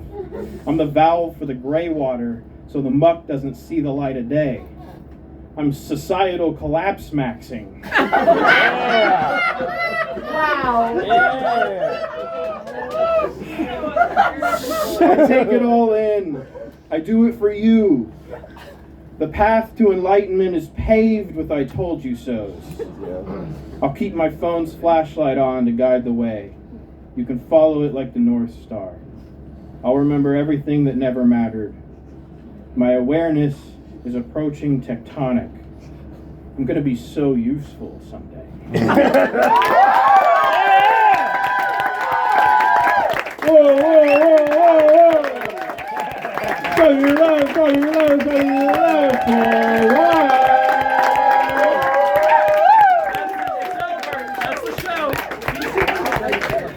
That's the show.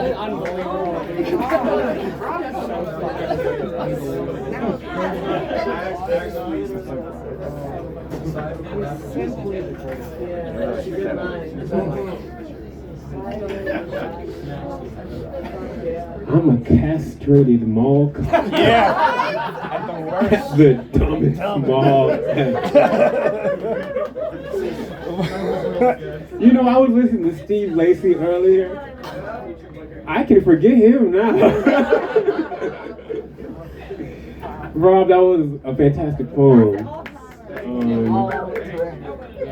It's honestly too much stuff to recount with the liners and stuff, but the way that you moved, you used municipal to move from the animate to the inanimate, to become electricity. I really like that. Like, you were physical things that had, you know, it made sense that they had life, and then you were like, no, I'm in the wall. I'm holding up the city.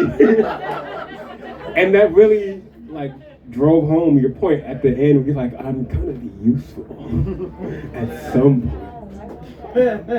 Fantastic. One more time for Rob.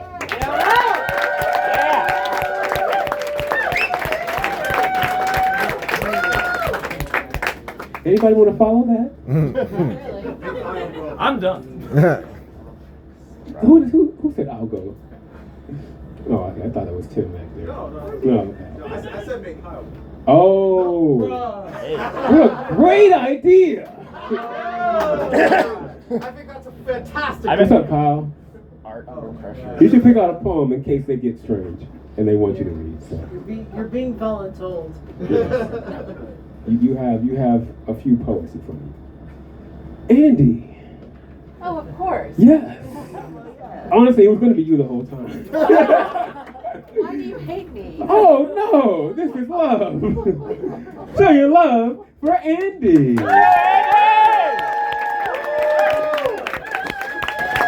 were a poet.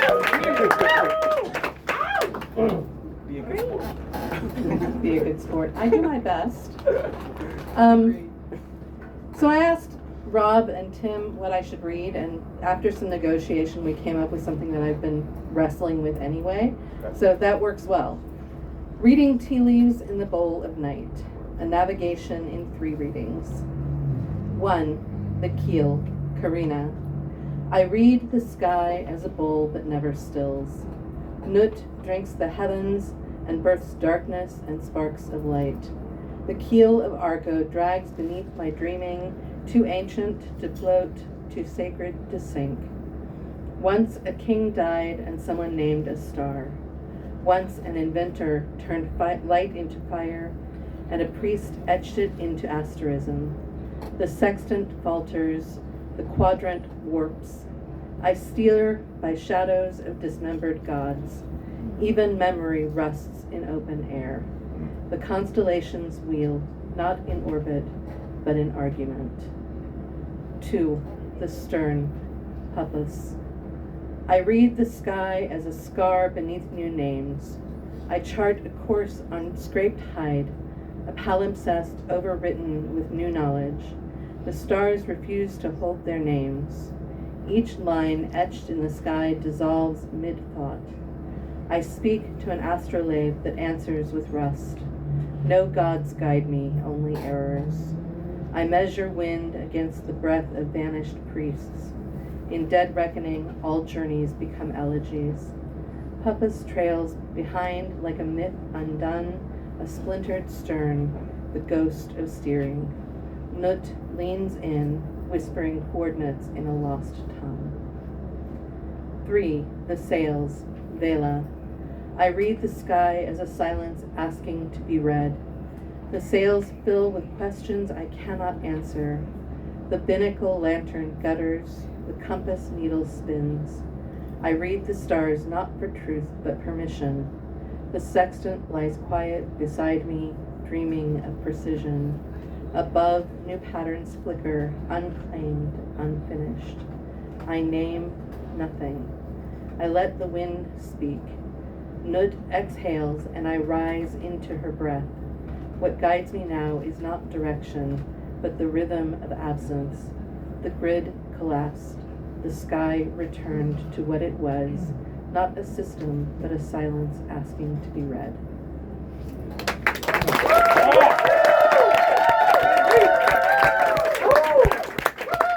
Trigger love for Andy.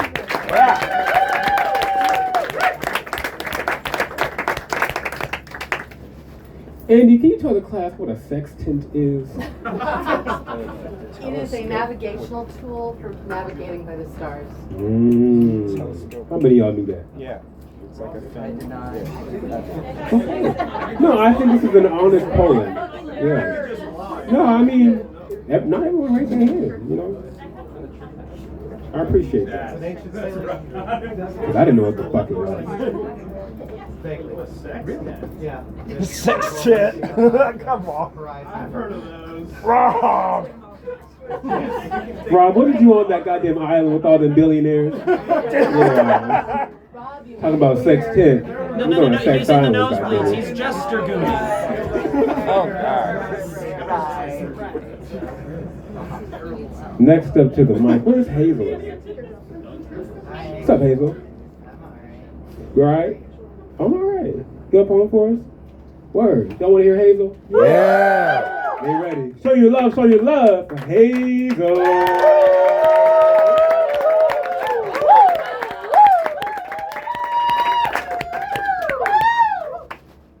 Oh, it's Facebook, not my phone. There we go.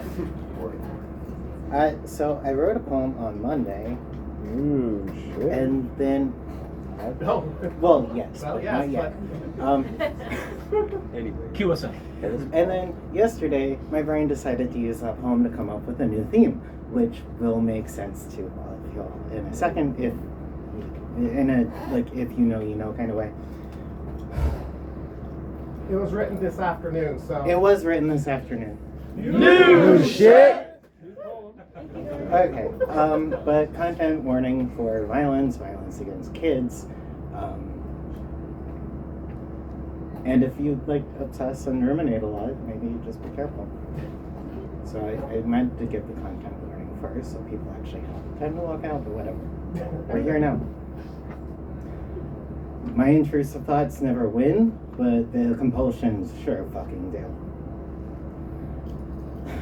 I know this thought has no bearing, but I better review the truth in my head, dig up all the evidence, ruminate, check my physical and emotional sensations, and cross-reference them against things I've felt in the past to be sure, absolutely 100% certain, and in control for a moment, so that I am never caught off guard, so that the bad things don't happen and can't be true. Bad things happen anyway. If you step on a crack, you'll break your mother's back.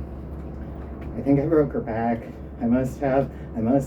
I've been so flippant on sidewalks for all of my life. And her back broke, but she wasn't my mom. She was just married to my dad. He did it. But I've been so fucking flippant on sidewalks. Mentally rehearse stabbing your own mom in the face. Cross-examine, how angry would I have to be? Have I ever been that angry? What characteristics do I share with my dad, with my exes? How do I manage things different from them? Make a checklist in your head, lose track of the traits you already listed, start again. Can I prove that I will never stab her in the face? Can I prove it? You cannot prove that you will never do something. You simply live with the reassurance that you haven't done it yet. Or have I? Did I forget? I've been so flippant on sidewalks. Tell me how the apple tastes. My therapist distracts me. Oh, shit, sorry. Tell me how the apple tastes. My therapist directs me to the distraction with mindfulness. It tastes like crisp, like sweet, like dripping blood down your chin. There, you did it. You clawed out his throat. And can you taste it? It's just an apple, and still I remain flippant on sidewalks. I challenge the notion. I revert to the sound, the logical.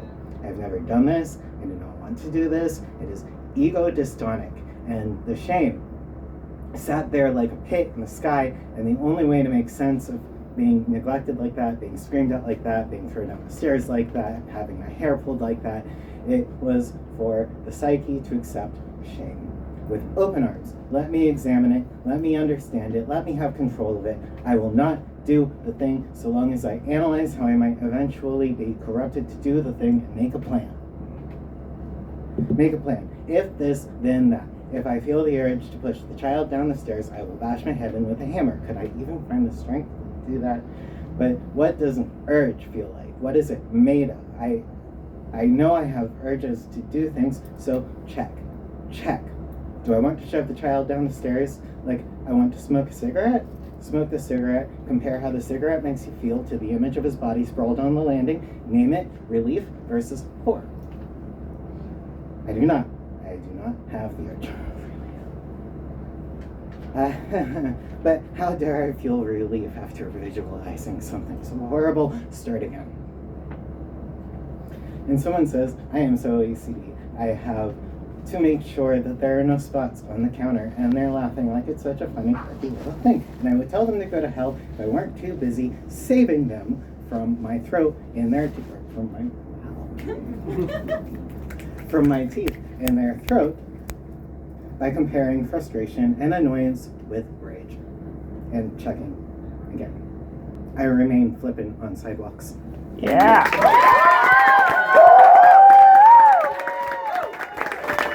So we got some love from Rigo.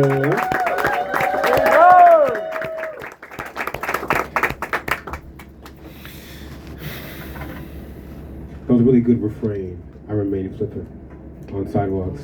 Yeah, that really tied it together. Also, it reminds me of that movie, The Drama, a little bit, where like the visualization of the trauma coming out, like sometimes people will focus on that rather than the people that are actually like doing the thing, you know? And sometimes we do have to like visualize things to get through them. So yeah, more time for Hazelwood.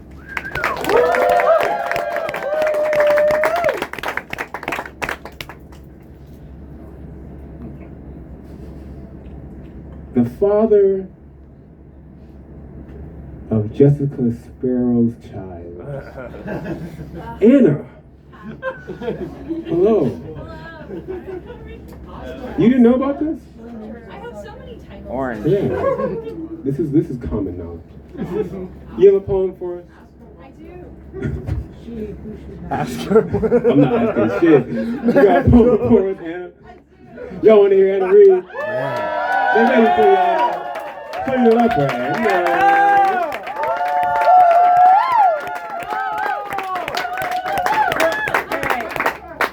You can ask me about it after the show. And we're almost there.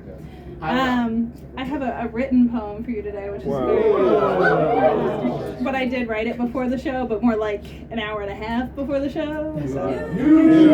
Shit. The prompt is the title. Into the darkness, I rest my weary head, giving my fears, my phantoms, my cruxes and cruelties to the drifting course of the night. My ambitions of the day I sacrifice down the slope of my throat, accepting my limitations amongst my vast desires. At last I sing of my blossoms and bones, the miles I've danced, the shadows I've held. I share my song of the day into the night. The night breathes into my morning sky.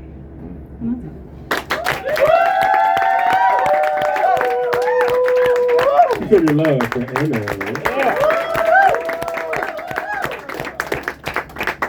Where'd that prompt come from? My brother. Ooh, brother. Okay, cool. Brother!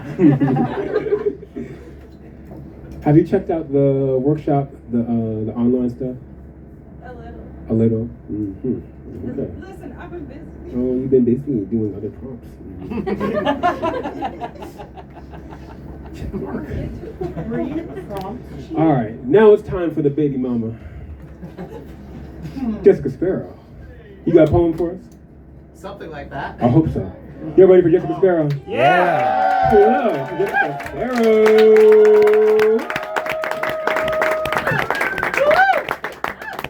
You haven't hugged me yet. Give me a hug.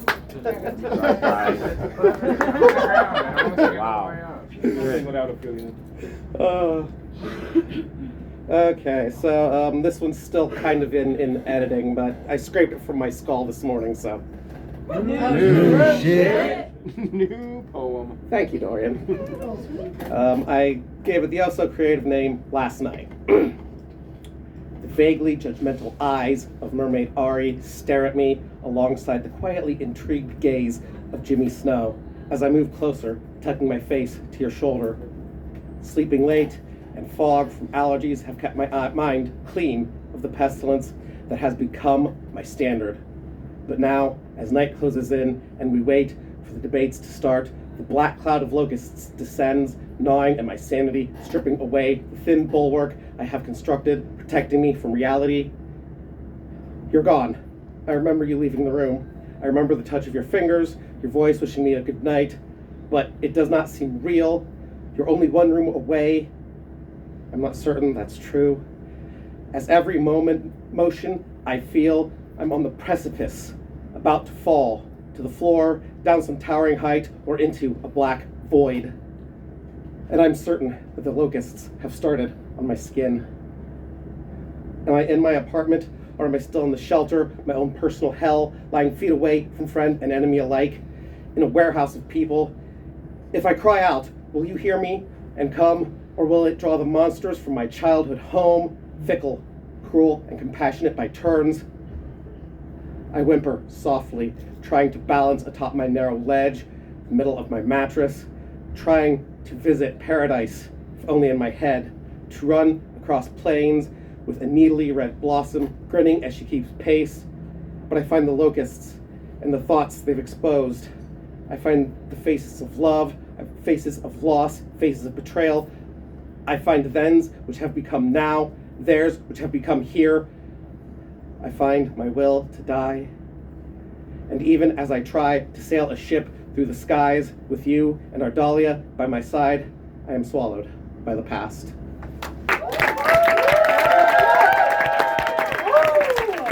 People in love, Jessica Sparrow.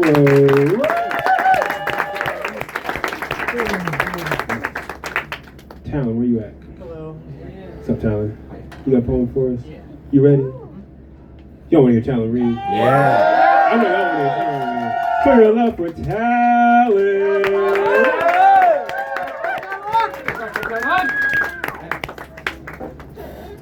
I have a cover poem today. Oh, shit. Y'all seen this Odyssey film? Yes. No spoiling. I'm not gonna spoil the 3,000 year Please.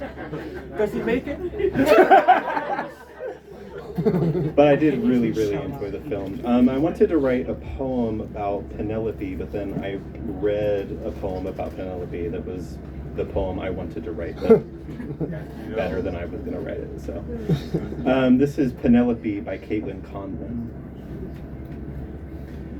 It's with fingertips tangled in crimson thread that I begin to wonder if perhaps I've been too gentle with the men I have loved. Perhaps the waiting, the solitude, the undeniable yearning has been less about holding people accountable and more about testing my limits for sport.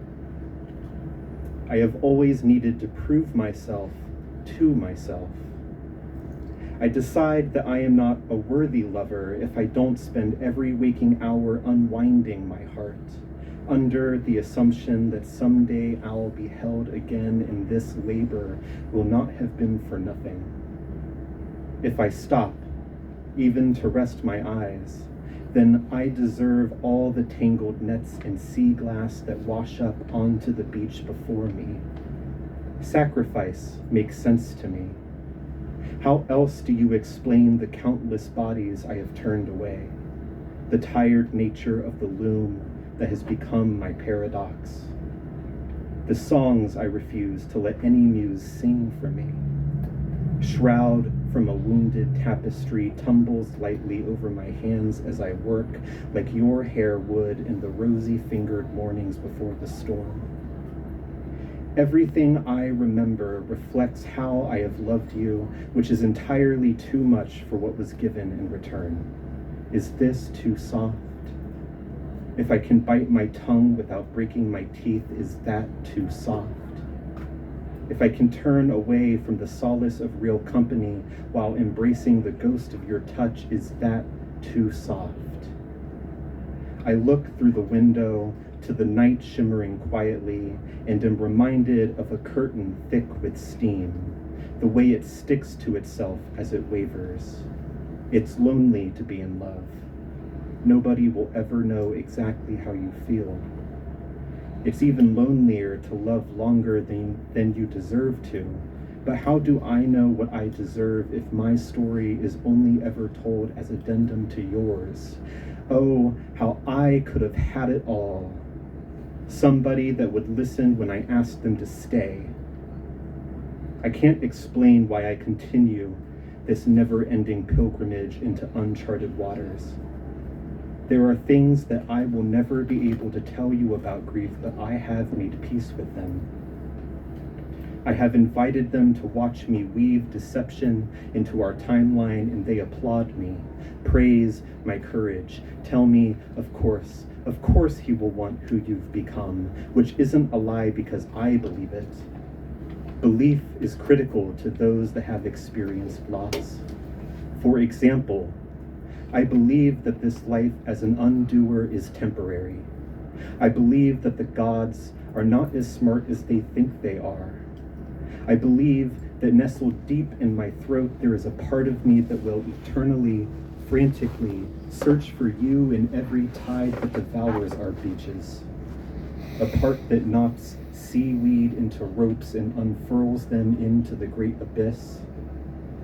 It's only once dawn greets my skin, as she always does, sympathetically, that I can find enough restraint to crawl into cool sheets and accept the hours I have lost to remembering you, placing my hands, vacant and warm, on the table beside me. The loose threads from a history not worth writing pool around my bed like a raft. One of these days, I swear, there will be nothing left to unravel for you.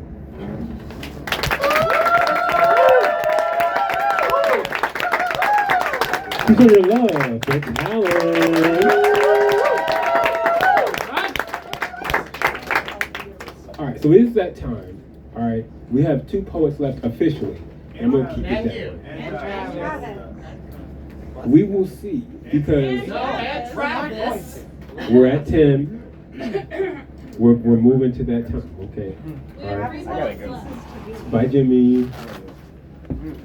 Everybody say bye, Jimmy. Bye, Jimmy. Thank you. Bye, Mary. Bye. We have 2 poets. We have 3 poets left. Because if you make me do that, I'm gonna make Kyle read. Don't do that. I'll read. You read. Fuck! Kyle, no! Deal or no deal? So there's this thing called the prisoner's dilemma. You weren't supposed to do that, Kyle. I was betting on you. Oh, sorry. Alright, well, whatever. I'm still gonna say something about it. Mm-hmm. First, where is Kay at? Kay? That's all I got. Oh, no, right here. Oh, okay. Hi, Kay. Hello. Hold on. You're unfamiliar to me. Everybody say hi, Kay. Hi, Kay. Kay, have you ever read poetry in public before? It's like my second time. Second time? Okay, word. So, welcome back. You ready to read? Are you ready? You ready to read? Yeah, okay. They standing, so, you know, I'm stalling. Everybody show your love for Hey.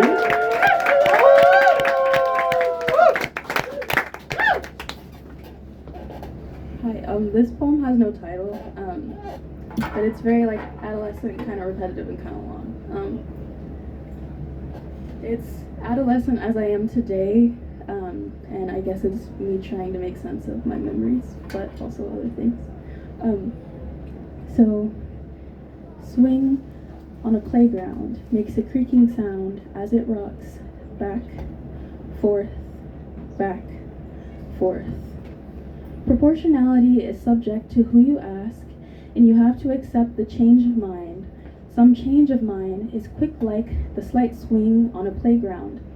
It creaks as it's rocking, back, forth, back, forth. I worry to death and wonder why I'm breathless, try to take in more oxygen than I am deserving. When I have my function, I'm shallow and explosive, but mostly I'd forgotten who I was, thinking I'd become stable, seeing the level out, only to feel a tug on the chain link that hangs the seat. The noise cuts through the density. Pause, push, pendulous. On the playground, as the creaking sound grows loud, swing.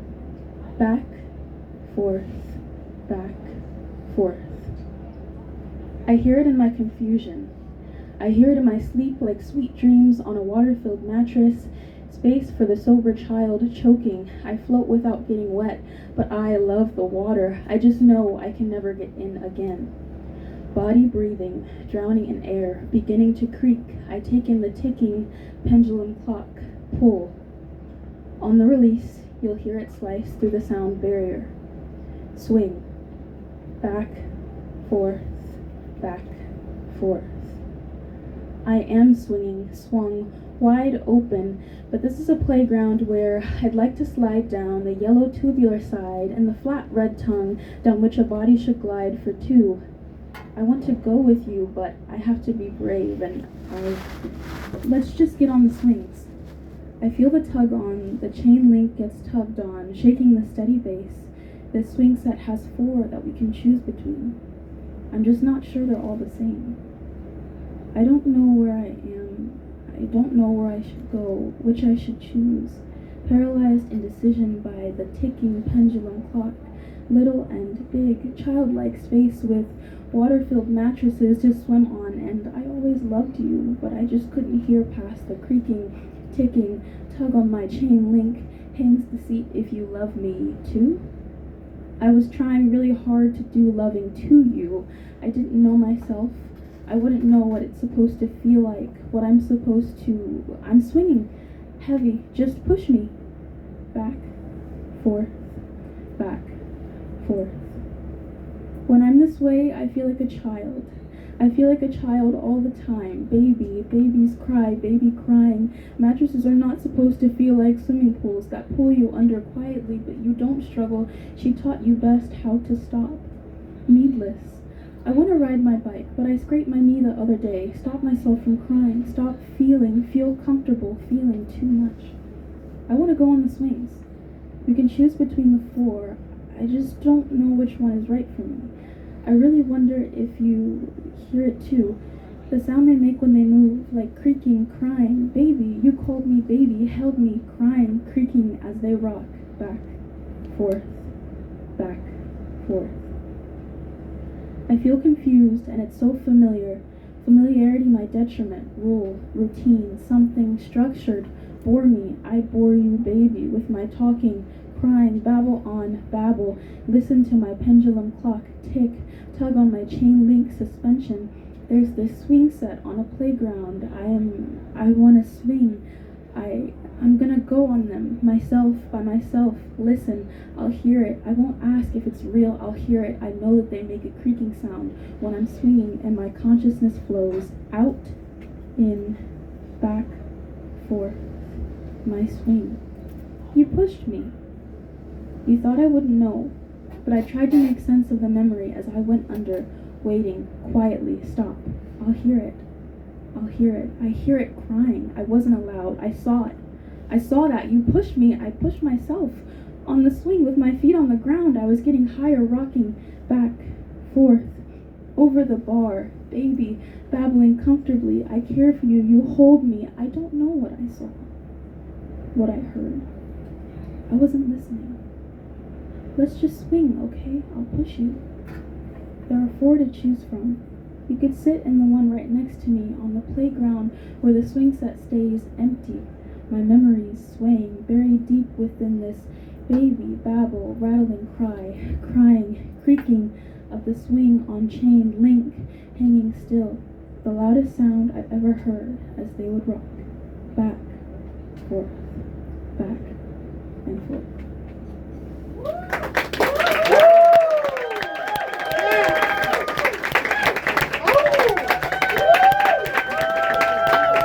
Show your love, birthday.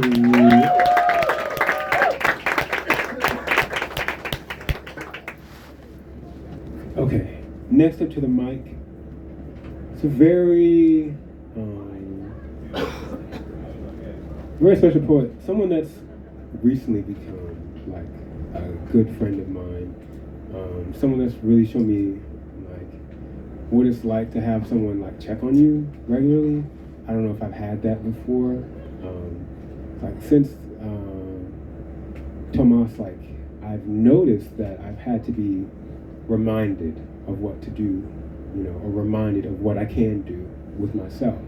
And I feel like this person has really been at the forefront of, you know, reminding me of who I am. Leah, you want to read? Of course. Y'all want to hear Leah read? All the way on the stage, show your love for Aaliyah.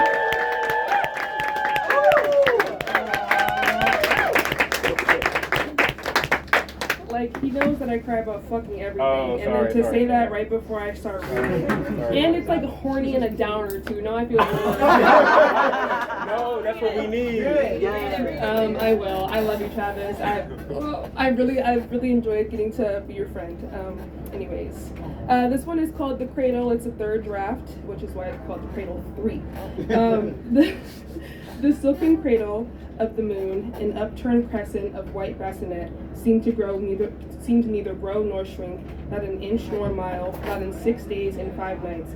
She stared through me with a single hooded eye. No matter how I looked at her, no matter if at the fall of dusk or the crack of dawn, she peered at me with the same languid stare. Maybe it hadn't changed at all since I was born under its light a lifetime ago, in the very middle of a wintry white night. Maybe every beam I thought I'd seen since then has been a sparkling silver mirage, shadows in a dusty mirror. Right now, all I can see when I look for myself in that cloudy glass is the wisps of smoke that slide from a blown-out candle. Another moon has yet to come, but in my dreams, I behold a beam upon me so full, so lush, so wholly illuminating, that all I can do when it finally shines on me is get on my knees and whisper thank you.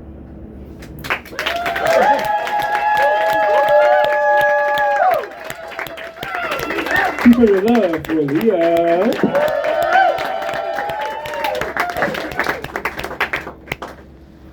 Kyle, you want to go after me? What? Yeah. Okay, cool. Yeah, that's what I want Kyle to do. Going up to the stage, show your love for Travis.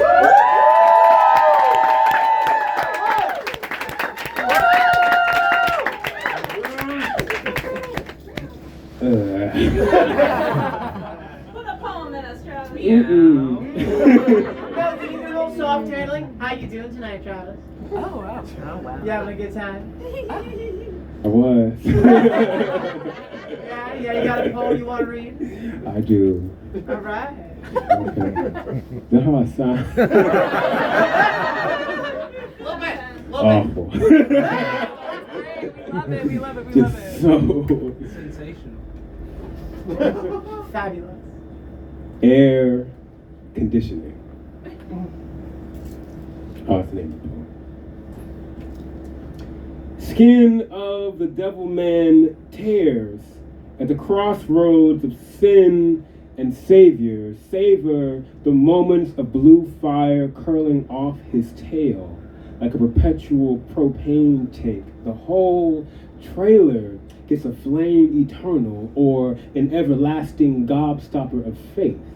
and color like the flash of calico calluses on the ankle of Pappy's work boots, working his mouth as little as possible to get meals, while the forked thing complains about how hard it is to live these days. How everyone all of a sudden wants to watch his tongue, wants to mine the mild-mannered field hands he turned to scarecrows. How all the talk is about his mouth full of murder.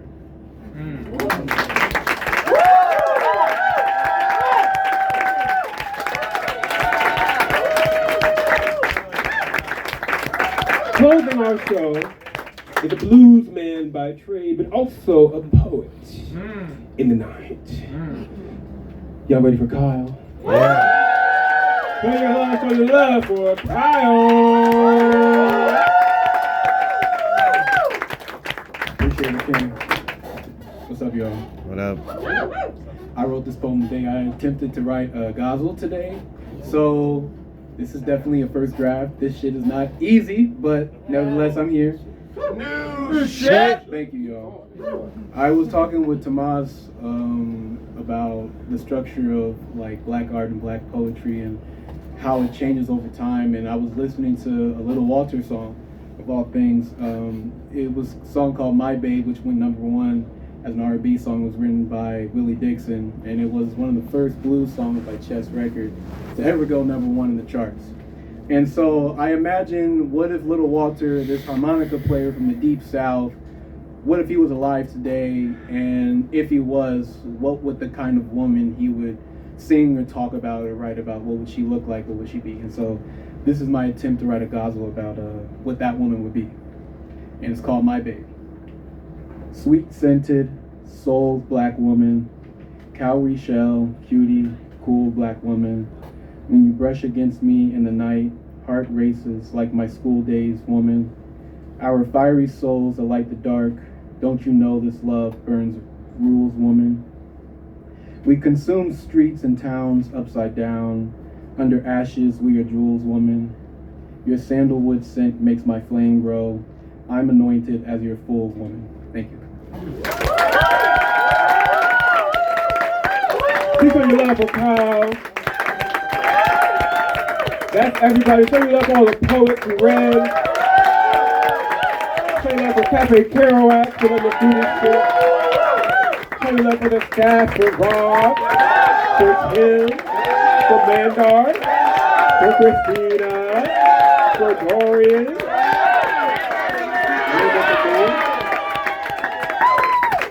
Show your love for castrated mall cops.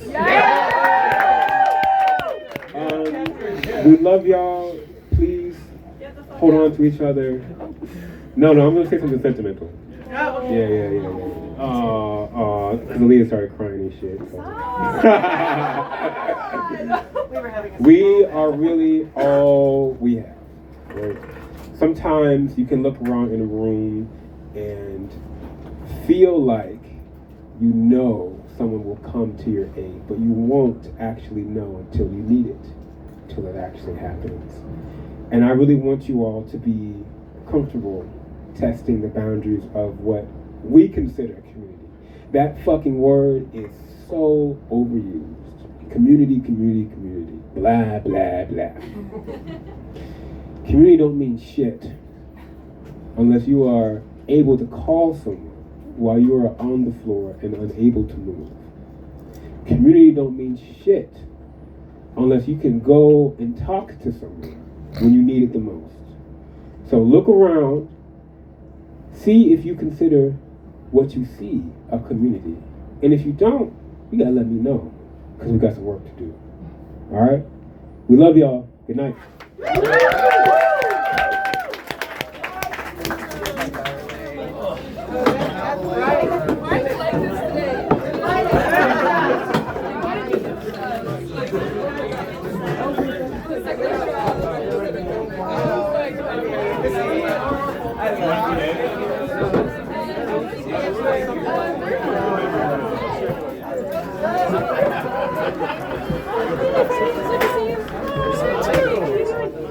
Doing better. How you doing? I like your shirt. Thank you. Good, just busy. Same.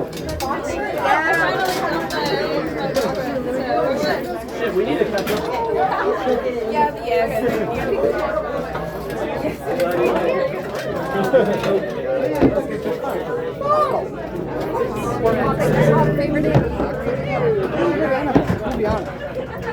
How'd I do, partner?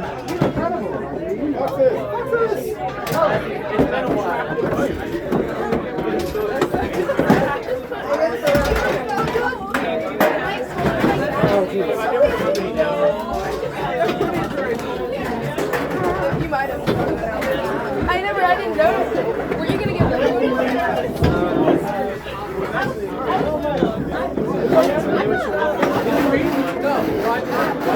I want next one. Yeah? You should.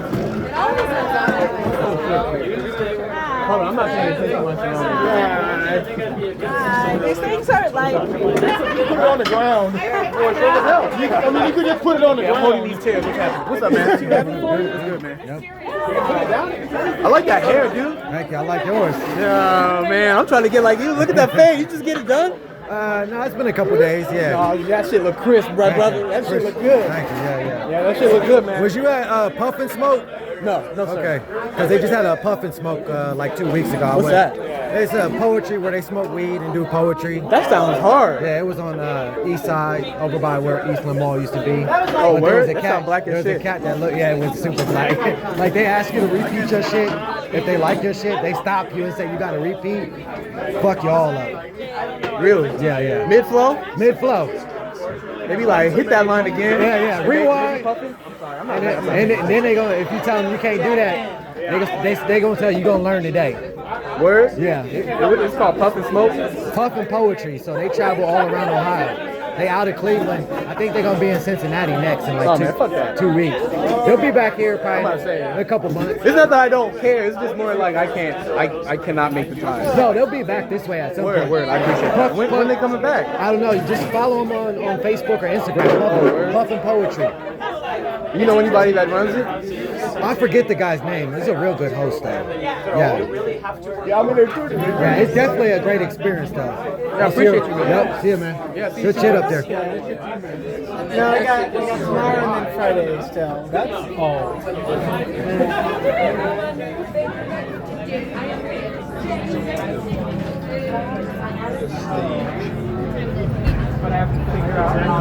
You did amazing. Oh, thank you. Thank you.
Ugh.